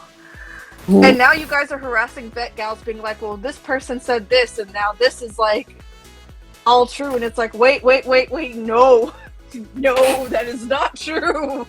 That is definitely not true and stuff. But because these kids don't know who some of these vets are, and there's a lot of people lying about being vets, let's be fucking real, and stuff. So there's a real big, like, confusion among people, like, who do I trust with information and stuff, which is why I'm very grateful to your blog, because it's trustworthy and all your sources are cited, your I's are dotted and your T's are crossed and stuff, because yeah, there's a lot of people who have said X, Y, and Z, and they're like, I've been a gal for X, Y, and Z years and stuff, and yeah, this is gonna get me in trouble probably, but like, some of y'all, I don't remember you. If you've been vets, like, where's your progress photos? Where's your old blog? You're not just born gal. That it doesn't work that way. Anybody that says that they've been gal for, like, since they were, like, 5 or 6 years old is talking out of their ass. Let's be real. Because, like, even me at 13, I wasn't gal, but I was into Gyaru culture, but, like, when I was 12 and 13, that's when I got into Gyaru and whatnot. Truly and honest to God. I think the only... Yeah, like, no... What 5-year-old has business being Gyaru anyway? That is such a sexy, risque fashion. Like, you can be a fan of Gyaru, but I feel like most people don't figure out about it until they're preteens. To be fair, unless you were a part of, like, the I Love Mama magazines and everything, like, I remember there was this little boy and his mom, and the mom was, like, amazing Gyaru and everything, right? And the little boy, he was dressed in, like, host fashion, like, host hair and everything. Chimelo! You know, yeah, you know who I'm talking about, yeah. Yes, Chimelo, she has a YouTube channel. Well, there you go. Everybody goes into freaking YouTubers. But, yeah, like, then you technically have a business being Gyaru or Gyaruo, right? But it's rare. Because you were born into it at that point, and there's proof of you being born into it. And what I mean by proof of you being born into it is, yeah, you've had the hair sets since day one. You've been wearing baby, like, literal clothes made for, like, babies that are Gyaru brand. You know, like, things like that. Kid could literally prove it if he wanted to, like, growing up. And stuff. But I feel like... He had better game than, like, the other hosts. He looked way better. Dude, this kid hung out with hosts. Exactly. Kid was, like, freaking OG in his own right. And he didn't really have a choice. This was his mom. There you go. You know, like, that's a thing, and that's why, like, when people say, oh, X, Y, and Z, I'm just like, this like, I don't want to say it like in that way, but like I feel like that is a very isolated Japanese experience, just in the sense that it's easier to live the lifestyle in that regard because you have accessibility to all these like baby brands and stuff and X, Y, and Z. Whereas here, I've never seen that. I've seen baby Lolitas, but I've never seen like actual kid Gyaru, like, or Gyaru. Like maybe now it's becoming more of a thing as clothes are becoming more accessible and whatnot. But like anybody that's like my age that says that, I'm questioning them because like I don't think anybody had access to the internet like that back then unless you entirely lived in Japan. Exactly. Because there wasn't much information about this stuff till later. Mm-hmm. Right. So it's definitely very tough to to figure out, and not really figure out in that sense, but like to believe people when they say that. And I mean, even for you and I, we've kind of just been like, don't know if this person is. Nope, I don't remember him. Do you? Nope, not really. Okay, cool. Then probably not. We dead ask around. Like, we ask anybody that's like Gen 1 or Gen 2 when somebody claims this, because we know people who are... We consider our stuff like Gen 2, yeah? Yeah, right on the cusp of like Gen 1, Gen 2. Because, I mean, we found out about it right at Gen 1, but we didn't actually do anything until then. Gen 2, yeah. And stuff. So we usually just ask around and we're like, do you remember this person? No, I don't remember this person. Do you remember this person posting anywhere? No, I don't remember this person posting anywhere. And somebody dressing up as Gyaru and only posting once and then leaving doesn't really count as them being Gyaru.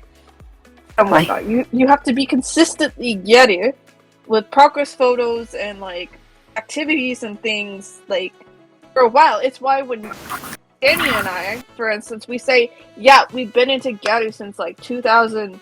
Like for me, it's probably been like 2004, 2005. But I don't consider myself Gyaru in those years and stuff. I was a fan, I was an enthusiast, but it was 2010 cusp 2011 when I started doing Gyaru. Officially participating, going to events, messing around with brand items and stuff. Like, it had my makeup down point. Matter of fact, I didn't even start posting my makeup until I had it down. So nobody saw my weird, awkward, awful makeup pictures because I was just like, yeah, I'm not posting anything until I have this, like, to where I feel okay with it, where I feel really good about this. Yeah, no, that's completely true. And stuff. And but yeah. I mean, my makeup is still bad, but whatever. I mean, not everybody is like. I feel like in the community, there's all of us are known for different things. I think, like for me, I know a lot about clothes. Lizzie knows a lot about blogs and whatnot. You know a lot about Gao history in general, especially like the stronger styles. Magazines and stuff. Other people are known for para. Yeah, no, we all have our thing. It's pretty cool if you think about it. I think it's the coolest thing ever, and I wish baby gals would appreciate that more. That like a lot of vets have our niches. We all have our unique little thing that we're like really good at doing, and while somebody might not be strongest at X, Y, and Z, holy shit, do they know a lot about something else. Yeah, you're right. There's room for everyone. I feel like the problem with the Gaijin Gal community, I feel like I've just critiqued the entire Gaijin Gal community the entire time with you, but it's kind of true. I think we both had kind of crazy ass experiences. There's just too much of a competitive air where people feel like they have to be better than one another in order to like thrive or like do well. I thoroughly believe in progress. You said, right? You have like that documentation proof. I don't trust anybody that has basically started as nothing and became Gyaru essentially overnight. Those are the people that I'm wary of. And the people who feel like they're finished learning, you never stop learning. Yeah, exactly. So it's like I don't want to mess with those people. I don't want to deal with them because I already know where that's going. For sure, I agree. Because it's just kind of like, okay, like where did you come from? People are weird, man. I've been happy being a hermit. I like just get these crazy ideas that I should like join the community and like be a part of it now and everything, and like get hit with this stuff with like the comments and shit, which I'm not complaining of or anything. Like I said, it was fun, but you know, I get hit with this shit, and it's like, wow, every time I come back, there's something different that I hate. So. It's definitely created low morale. I feel like there's not a lot of gal content creators in general and stuff. It's really hard. It's back before everything went down, when the pandemics first started, there was a lot of Gyaru TikTokers, and there were some people delving into YouTube a lot. And then it just seemed like once they got ran out, like, and I was so frustrated because I was like, these people are so cool and they have like the coolest information, and the baby gals could really learn from them if they'd stop attacking my friends for posting and stuff over, I don't want to say like small or petty shit, but like at the end of the day, these people have been doing this fashion for 10 plus years, some of them, and it's crazy that somebody who's only been around for like 2 months or whatnot, or even a year, has the ability to just be like, yeah, your hard work and effort's nothing. Your knowledge is invalid because you're X, Y, and Z. Like, it's just, I don't know. It's really disheartening. So that's kind of my hot take when it comes to the veterans, because I think we've shit on newer generations already a bit too much. But I mean veterans and everything, right? Like, I have a fucking bone to pick, and that's just because why the fuck are veterans letting themselves be run out by these kids? Like, there are kids that are actually willing to learn. Like, sure, there's maybe that 5% out of like 95, right? So it's not the greatest stuff. But I remember starting Gyaru also out of like, oh, well, this is trendy, this is cool, I'm gonna take a look at it and I'm not gonna give a shit. And then I started learning more about it, right? I can't be the only person. I can't be the only one that felt that way, or that started out that way, or is starting out that way. So veterans, like, if you have something good to share, if you have like your experience is fucking valuable, and you're letting these little kids run you off, like, I just have this really hard time picturing practically 14 to 17-year-old running off a full-fledged 30-year-old, because let's be honest, the majority of us are 30s. Yeah. You know? So why are we doing that? Like, these kids are like, okay, yes, it's getting personal where there's talking about doxing and everything, and I'm sorry, but the only person I can think about doxing, or that would do that, is probably Greg in his fucking mom's garage at fucking 43 years old. I don't see that for a little kid. I don't see that for a 17-year-old who, first of all, is going to hang out with his or her friends, who's going to go to parties, who's going to go to raves, who's going to go fucking get drunk, who's going to go fucking out to eat and shit, or spend time with his or his girlfriend or whatever the fuck. Like, I don't see that coming from a kid. I don't even, like, it's the equivalent of me saying that I'm a fucking developer just because I fucked around with the HTML on MySpace. Oh my lord. Serious.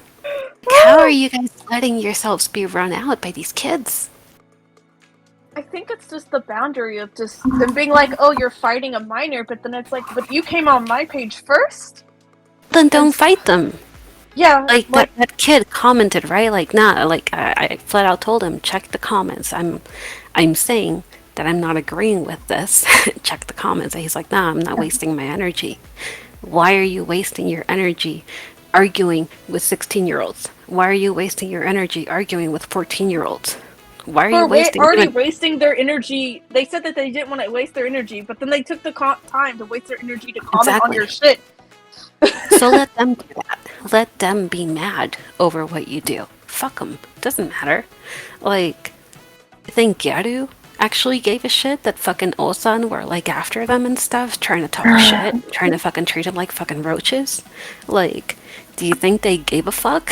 The ones that were true, the ones that were real, they didn't care. They just kept fucking going, and they kept pissing people off. That's why those extreme styles happened. You said it yourself.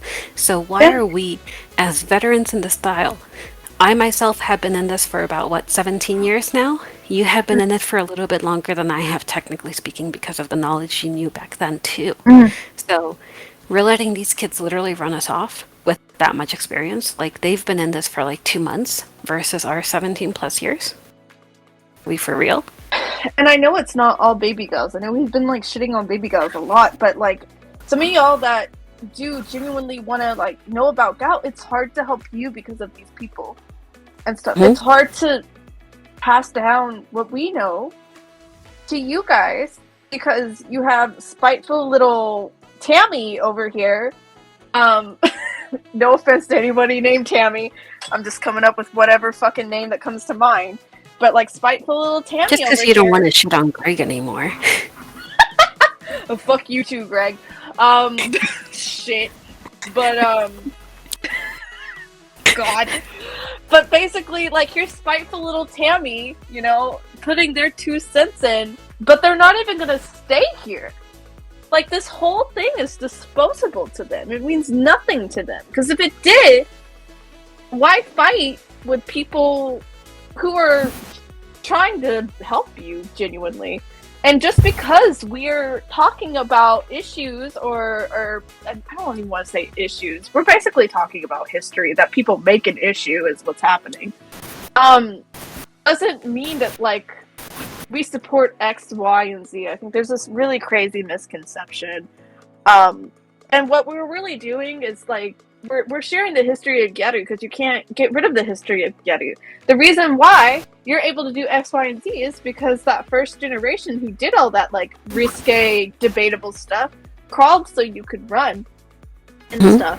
That's the Gyaru we grew up with, so we're not going to shit on this thing that literally made us what we are and stuff. It's a respect thing. And I think a lot of kids take that type of knowledge for granted. Like I said, is a lot of it okay to do in like 2022? No, but it's also not up to me to police the choices that people make. If I don't agree with somebody, it's as easy as not engaging with them.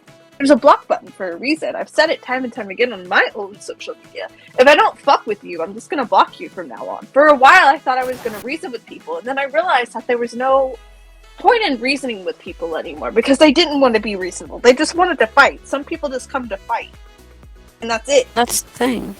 And that's when we really have to think about mental health and everything as the bigger picture, because first of all, again, as veterans, why the fuck are we being run out of a community that we have worked so hard to be a part of, to actually thrive and to be like an active member of the community of, when we have like people that barely got in like 2 months ago trying to learn it, right? Why are we doing that? At the same time, why are we choosing to fight these kids? Why are we wasting our energy on that? Like, I don't know about, I can't speak for other veterans as to why they've left, as to like what has happened, because I personally have not dealt with the quote unquote madness that goes on in TikTok, for example, right? I've only had the Instagram side of it, which was tame in my opinion. But again, my makes me want to die. So this is, for me, was fun. You know? On fire, Elmo energy. Some kid probably tells me, go fucking kill yourself. I'll be like, dude, do me a fucking favor and come over here and do it. Because, like, come on, I'm tired. I'm exhausted and I don't sleep. Let's go. You know? Let's go. Like, please help me out, man. But no, seriously, like, it really comes down to mental health. It really comes down to the energy we want to protect. If you want to have your account, if you want to have your platform, like, do it because you want to do it for yourself. Don't do it for that because people are not going to agree with you. Not all the time. You will get unfollows. You will get follows. I mean, I can say off of that comment or off of that post that I did, I got got like 20 freaking follows. But Jesus. You know what? I got like 13 unfollows too, I think.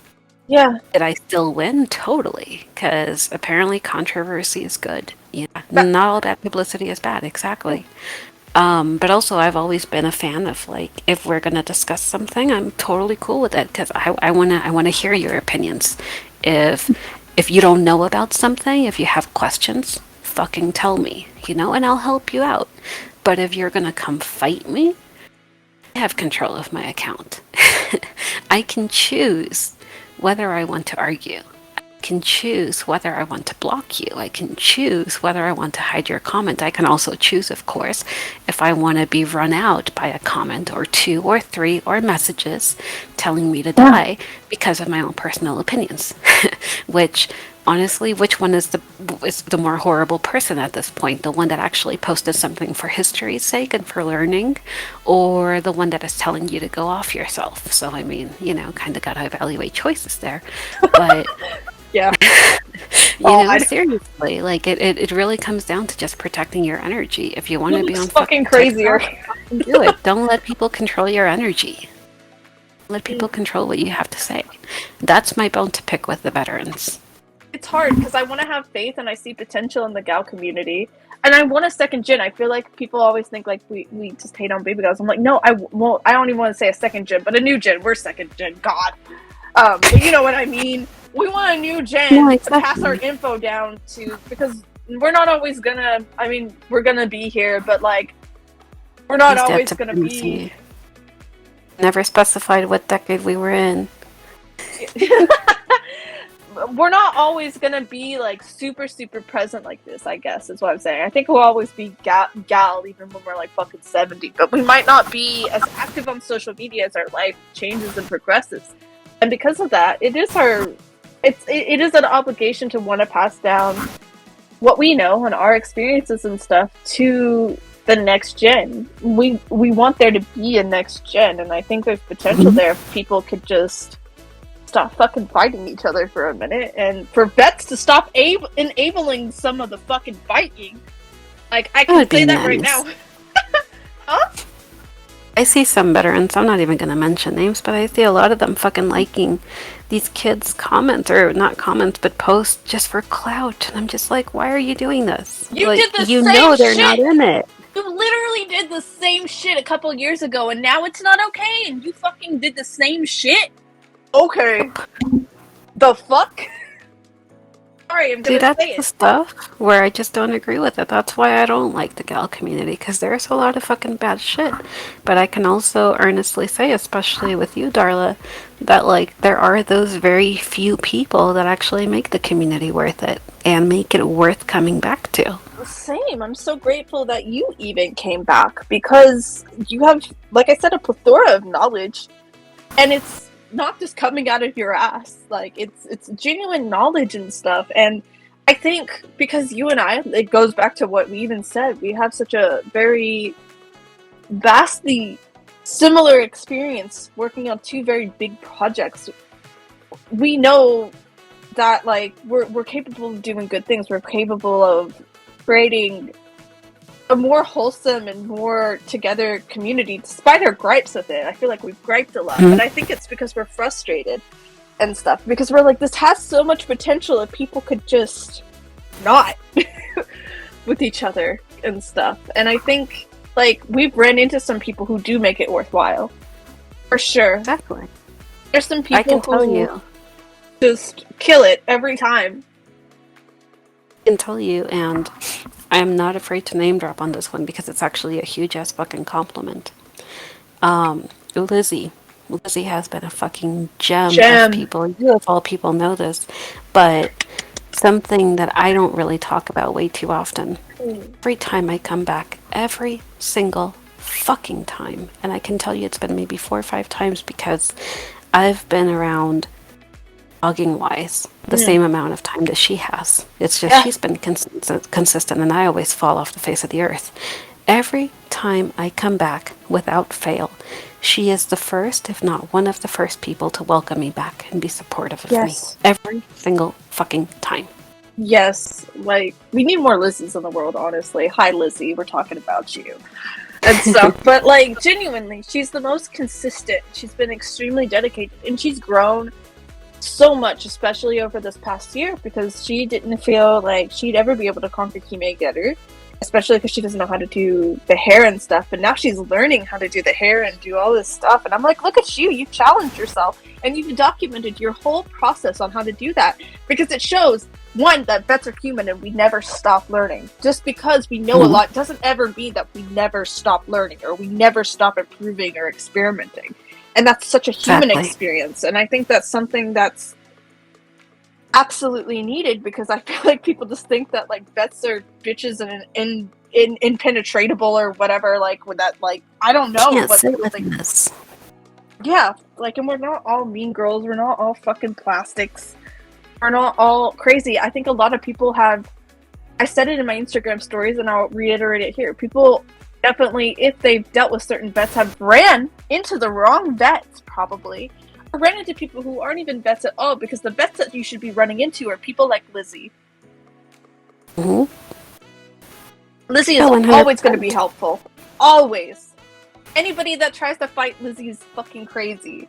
But she's never done anything wrong and stuff. She's always, you know, kind of, I don't want to say been a neutral party, but she's always heard everyone out on every single side. And for people to force her to take any type of side or sway her in any type of direction is just wrong, because she just sees the good in everyone. And that's so... First off, God bless her patience. I'm not saying that she's a saint per se, but like, just, I don't know, like her attitude going into it is just so refreshing and consistent.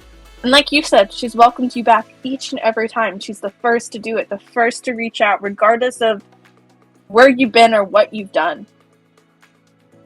Exactly. And I will tell you as well, Lizzie was in Gal VIP at the start.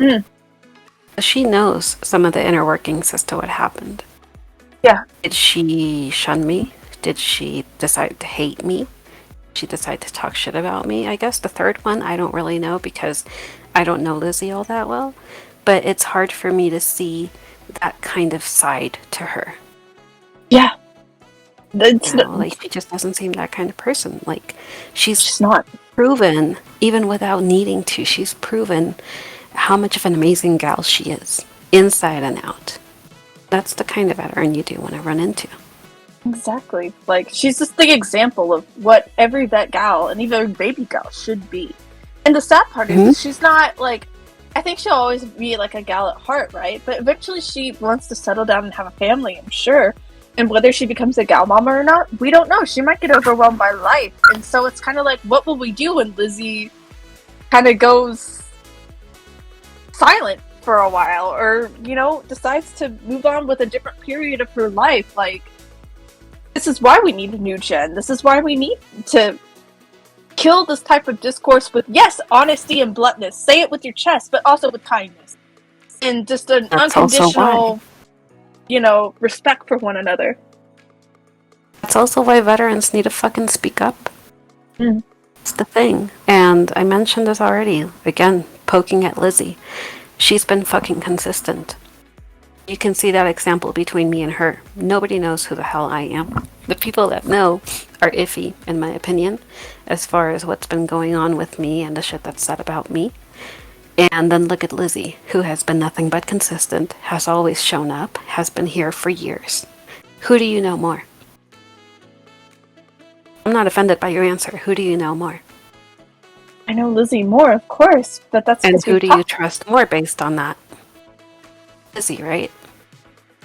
Like I said, I'm not offended by this answer, but that's what I'm trying to prove. It shows fucking consistency. The fact that she has been around, she has a fucking legacy. Should she want to settle down? Should she want to leave Gyaru at some point? She made her voice heard. She paid her dues. She has a platform. She has people that actually know who the fuck she is, what she's about, what she's contributed, what knowledge she has. Yeah. What can we say about the vets that have been let themselves get run out? Yeah. It's your proof. Yeah, I agree. I don't think that only the baby gals are getting criticized. We're criticizing the whole thing, damn it. When I say I hate the gal community, I am right there with the vets. I do not like a lot of the vets for this reason. I like how you're like, I fucking hate this, but here's my blog. Here's me still trying to get involved. I love y'all, but I fucking hate you at the same time.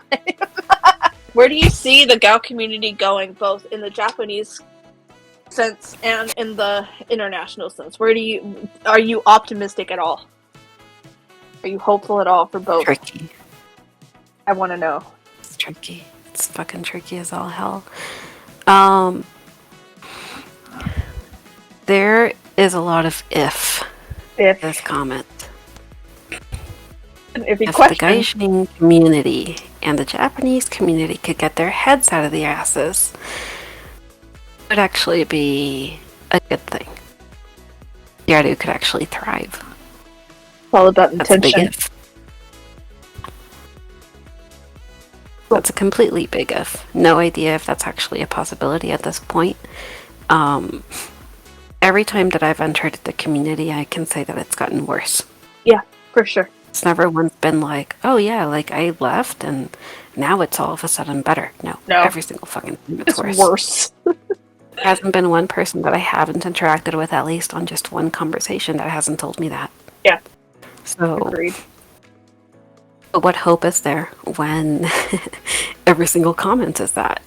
And there's proof that it gets worse. It's definitely gotten worse and stuff. And I mean, I can't speak for like the Japanese community, but I just feel like so much shit's based off of social media now, and just validation that never was important in the roots of Gal. That's what the Gal Mind talks about, and it does say how social media has affected the Japanese community, and I feel like I'm always promoting the blog when you make a comment like that, but it's true, it's on there. Go look at her blog. The point being, though, is that unfortunately we are in an era where social media is number one. Yes. You know, like there's actually this this interview that they did with the Shibuya Lab director at that time, right? And basically, Shibuya 109 has their own research and development department. And they made this interview for this person because this person basically goes ahead and asks people, interviews them, the people that are coming into 109, like about their things, like what their favorite brand items are, like just, you know, that kind of thing, youth surveys, and they always survey about 100 of them. Yeah. So the interesting thing about it is that as soon as SNS started taking over, the whole trend type of thing changed completely. She would ask the interviewer, I remembered, I was like, okay, well, what do you usually do, right, if you want to exchange contacts with somebody? And the person obviously said, because of Japan, right, they're like, well, obviously I would tell them about Line. Yeah. And she's like, no, now people use Instagram. Why? Because you showcase yourself on Instagram. So the moment that they're able to see your pictures and what you're about, that's when they will DM you and be like, all right, let's exchange Line. That's how social media is so important. So, and that's where we are. So yeah, social media has created such a huge thing right now, especially within Gyaru for that reason. How superficial. Where people feel they have to compete. Yes, completely. But that's the era that we're in. It's not about heart anymore, huh? No, not at all. She also interviewed people about what their favorite brands were, like at least one item. All of them, 90% of them, said they did not have a favorite brand item. Yeah, there's no brand loyalty anymore at all. That person interviewing even found it hilarious because they're like, well, what the hell? Like, usually saying something like Cecil McVie or something right off the bat was a given. Yeah. Nope, not for this generation. Isn't that wild? How there's like no... The loyalty in a lot of things is gone, honestly, which is... I keep telling you this. These hoes ain't loyal. True. Very true and stuff. Which is... I don't know. Like I said, it goes back to what we said, where I'm like, the Gaijin Gal community could change this. We could be loyal to a couple brands and be like, this is Gal. Absolutely. We could flip the switch, I think, if we all really work together. And like, it's crazy because obviously they got inspired by us and then we got inspired by them, and now we're bringing it back.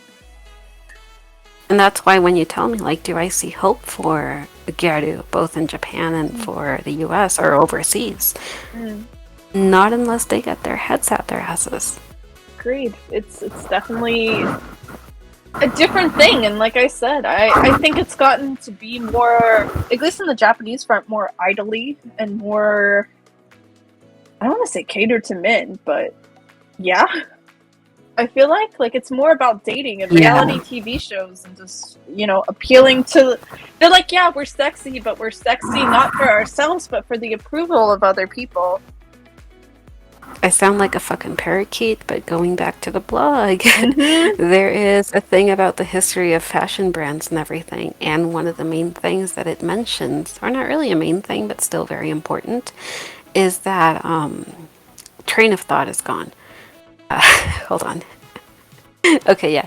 Is that ever since mote became a trend, like that's all it's been, catering to being appealing towards men. Yeah. And Gyaru was the complete opposite. It's about embracing your femininity for yourself. That's not anymore. Which is unfortunate, and like I said, I think a lot of us old people, 80s garage dads at this point, 80s dad supremacy. We cling on to the past in the sense that I think that is our hope. Is okay, but what's old becomes the new again, and maybe with the right mentorship, maybe with the right push. We can't control, obviously, what happens on the outside, but we can control what we do, how we behave, how we approach these situations and stuff. We're talking about gaijin gal strategy over here, but we could really push the movement if we really tried. I feel like I said, we've been close. There's so many opportunities and things where Japanese Gyaru and people who are fans of Gyaru looked at us and were like, oh shit, they have their shit together and stuff. For sure, that happened. And it put a lot of pressure on me with my project and stuff, but it showed that okay, if we were really all on the same page, the shit we could be capable of doing. Exactly. And the fact that Korea is interested in Gal right now, the fact that there's so much international appeal, even the song trend on fucking TikTok is in Korean. Yep. Why? How? I even saw the otaku version of it the other day. I heard it and I was like, really? Now we're going there. So it's been interesting. But, we have a lot of supply and we don't have any... Demand. No, we have a lot of demand, sorry, but we don't have any supply. Yeah, I think that's the big problem and stuff. But I think that's what gives me hope in a certain senses. We can maybe fill that void somehow. Maybe.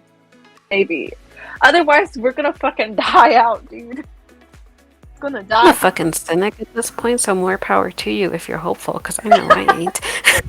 Well, there you have it, ladies and gentlemen. You got one optimist and one pessimist.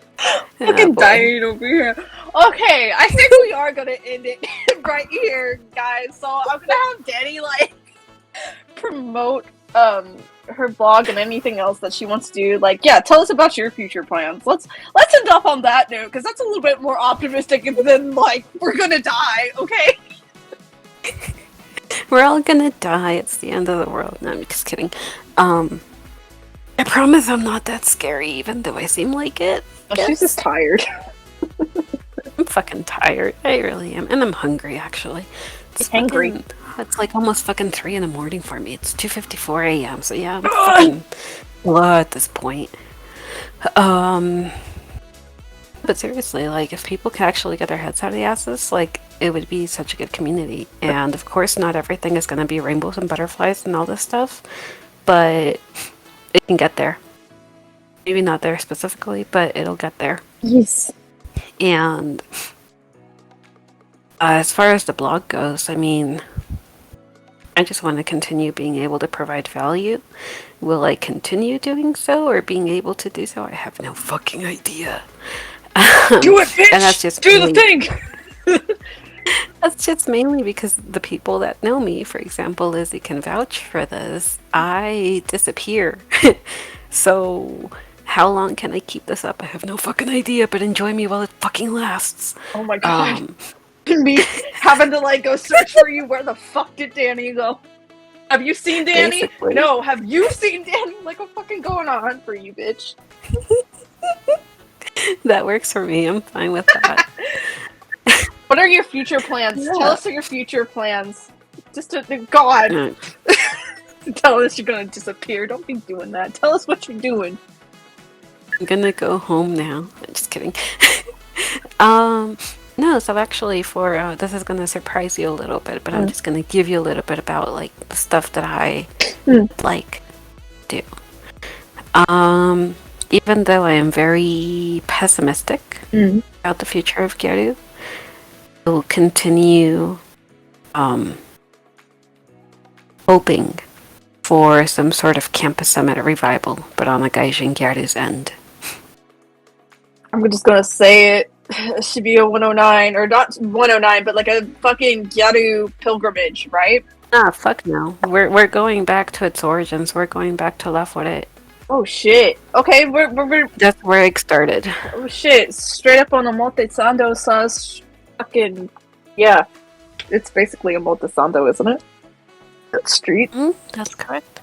Yeah, they said, according to the thing with Kanalinga Suzuki, it started at the corner of La Forêt in Harajuku. How cool. So, What the hell? I love so that. fuck yeah! Starting from there, I honestly, I have not lost hope in that ever happening. I am a bitter old hag when it comes to the community for that reason. So I don't know if that will happen, but it would be really nice to see. Gyaru pilgrimage 2023 or something. I don't know. Exactly. Well, honestly, 2023 would be too soon. Yeah.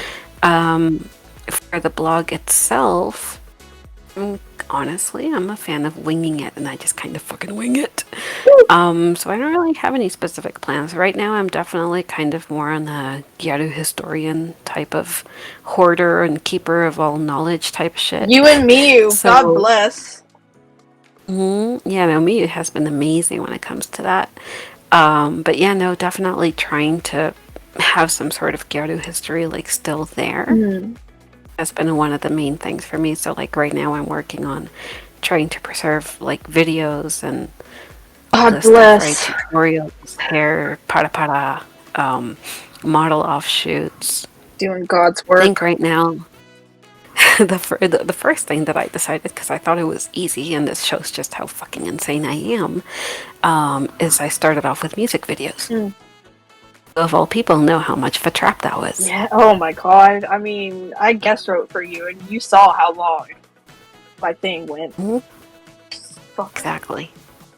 Have fun. So I'm at 49 videos, and I'm still going. I don't know when the hell that's gonna end. At this External drive. At this point, this is why I'm gonna be asking for funds, because like, how the fuck am I gonna maintain all that fucking storage? Yeah. But here's the thing, and here's the reason why I'm doing it, and that's just because when I was first starting, I remember I saw this list of all the Shibuya tribes, literally all of the Shibuya tribes, like all of the Ibisas and everything. That shit is gone. No web crawler could bring it back. Yep. There's a lot of stuff that's gone. To be very fair. Somebody that values history as much as I do, tell me how much of a kick in the fucking head you would be feeling. Not a lot of YouTube videos are gone too. As soon as they get traffic nowadays, they're gone. So I just straight up told you. I was just like, if you want to preserve those, you better. Because if too many people figure out about them, they're gone. I don't know Exactly. why, but And they so are. that's what I'm trying. That's what I'm trying. I don't know if I'll be successful. I don't know if I'll quit in the month. I don't know if I'll have like the world's biggest fucking library after that. I don't know if I will have all of Japan coming after me, because I mean, let's be honest, a lot of these videos are like from Pony Canyon and Universal and all this stuff, so I don't know, right? But for history's sake, like I am kind of in that keeper of all things kind of mode, and that's kind of where I'm at. Writing wise, I do want to continue providing more value. I do definitely want to be able to provide a more human side of me that's not necessarily the hag that y'all are dealing with right now. I promise I'm nice most of the time, unless you provoke me. You're just honest, that's all. You're just no bullshit. Yeah. I'm just done being like fucking courteous at this point. I just call it how I see it.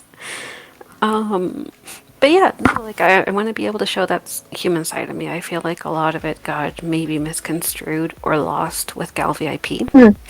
Even though it was something that I don't regret, it has been something that I feel has taken a lot from me.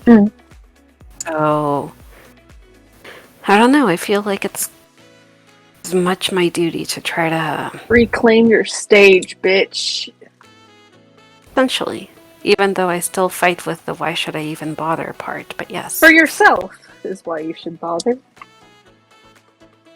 I already know who I am. That's the biggest thing, and that's why I never spoke my truth, Darla. Oh no, I understand. I already knew. I just didn't think it was important for other people to actually see me in any other light. How cool would it be? Because I didn't care. I didn't need to. How cool would it be for people to see you grow on your gal journey? And like you said, you're not good at makeup, so how cool would it be for you to get better at makeup or just, you know, level the fuck up? Because we never stop leveling up. Like, it'll be for yourself. Like, I feel like it'd be for yourself. Like, it'd be to maintain your confidence and maybe gain some legitimate friendships out of it. That is for yourself. Gyaru for life. I already got you. I mean, yeah, you have me, but like, oh my god, there can be other people. You can cheat on me. I don't care. The Gyaru version, if I can show you the world. Yeah. I don't know. Like, that's the thing. I feel like seeing the more human side of you, as pessimistic and as like questionable as we've been, like, I feel like you just see it. You just call it like it is. You're honest, but that's the most. That's being gal. That's being a gal. You know, at the end of the day, and that's authentic, and that's authentically you. And you're, like you said, you're at peace with yourself. It's just a matter of now just improving stuff for yourself. And stuff. I don't know. It would be definitely nice to try to be a little bit more involved in the community and just kind of keep putting in my grain of sand. Yes.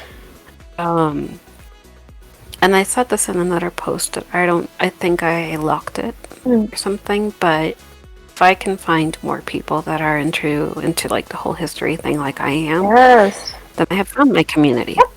And they would be nice. They would be really nice. Like, the people that have already been so supportive of me and everything, I know they're in it for the right reasons, and they know quite a bit about history too. They're people that I'm also learning from in a way, and it's great. It's a great feeling to have, honestly, and it's something that I personally did not think I would even get out of the gal community, because that's how much I fucking hated it.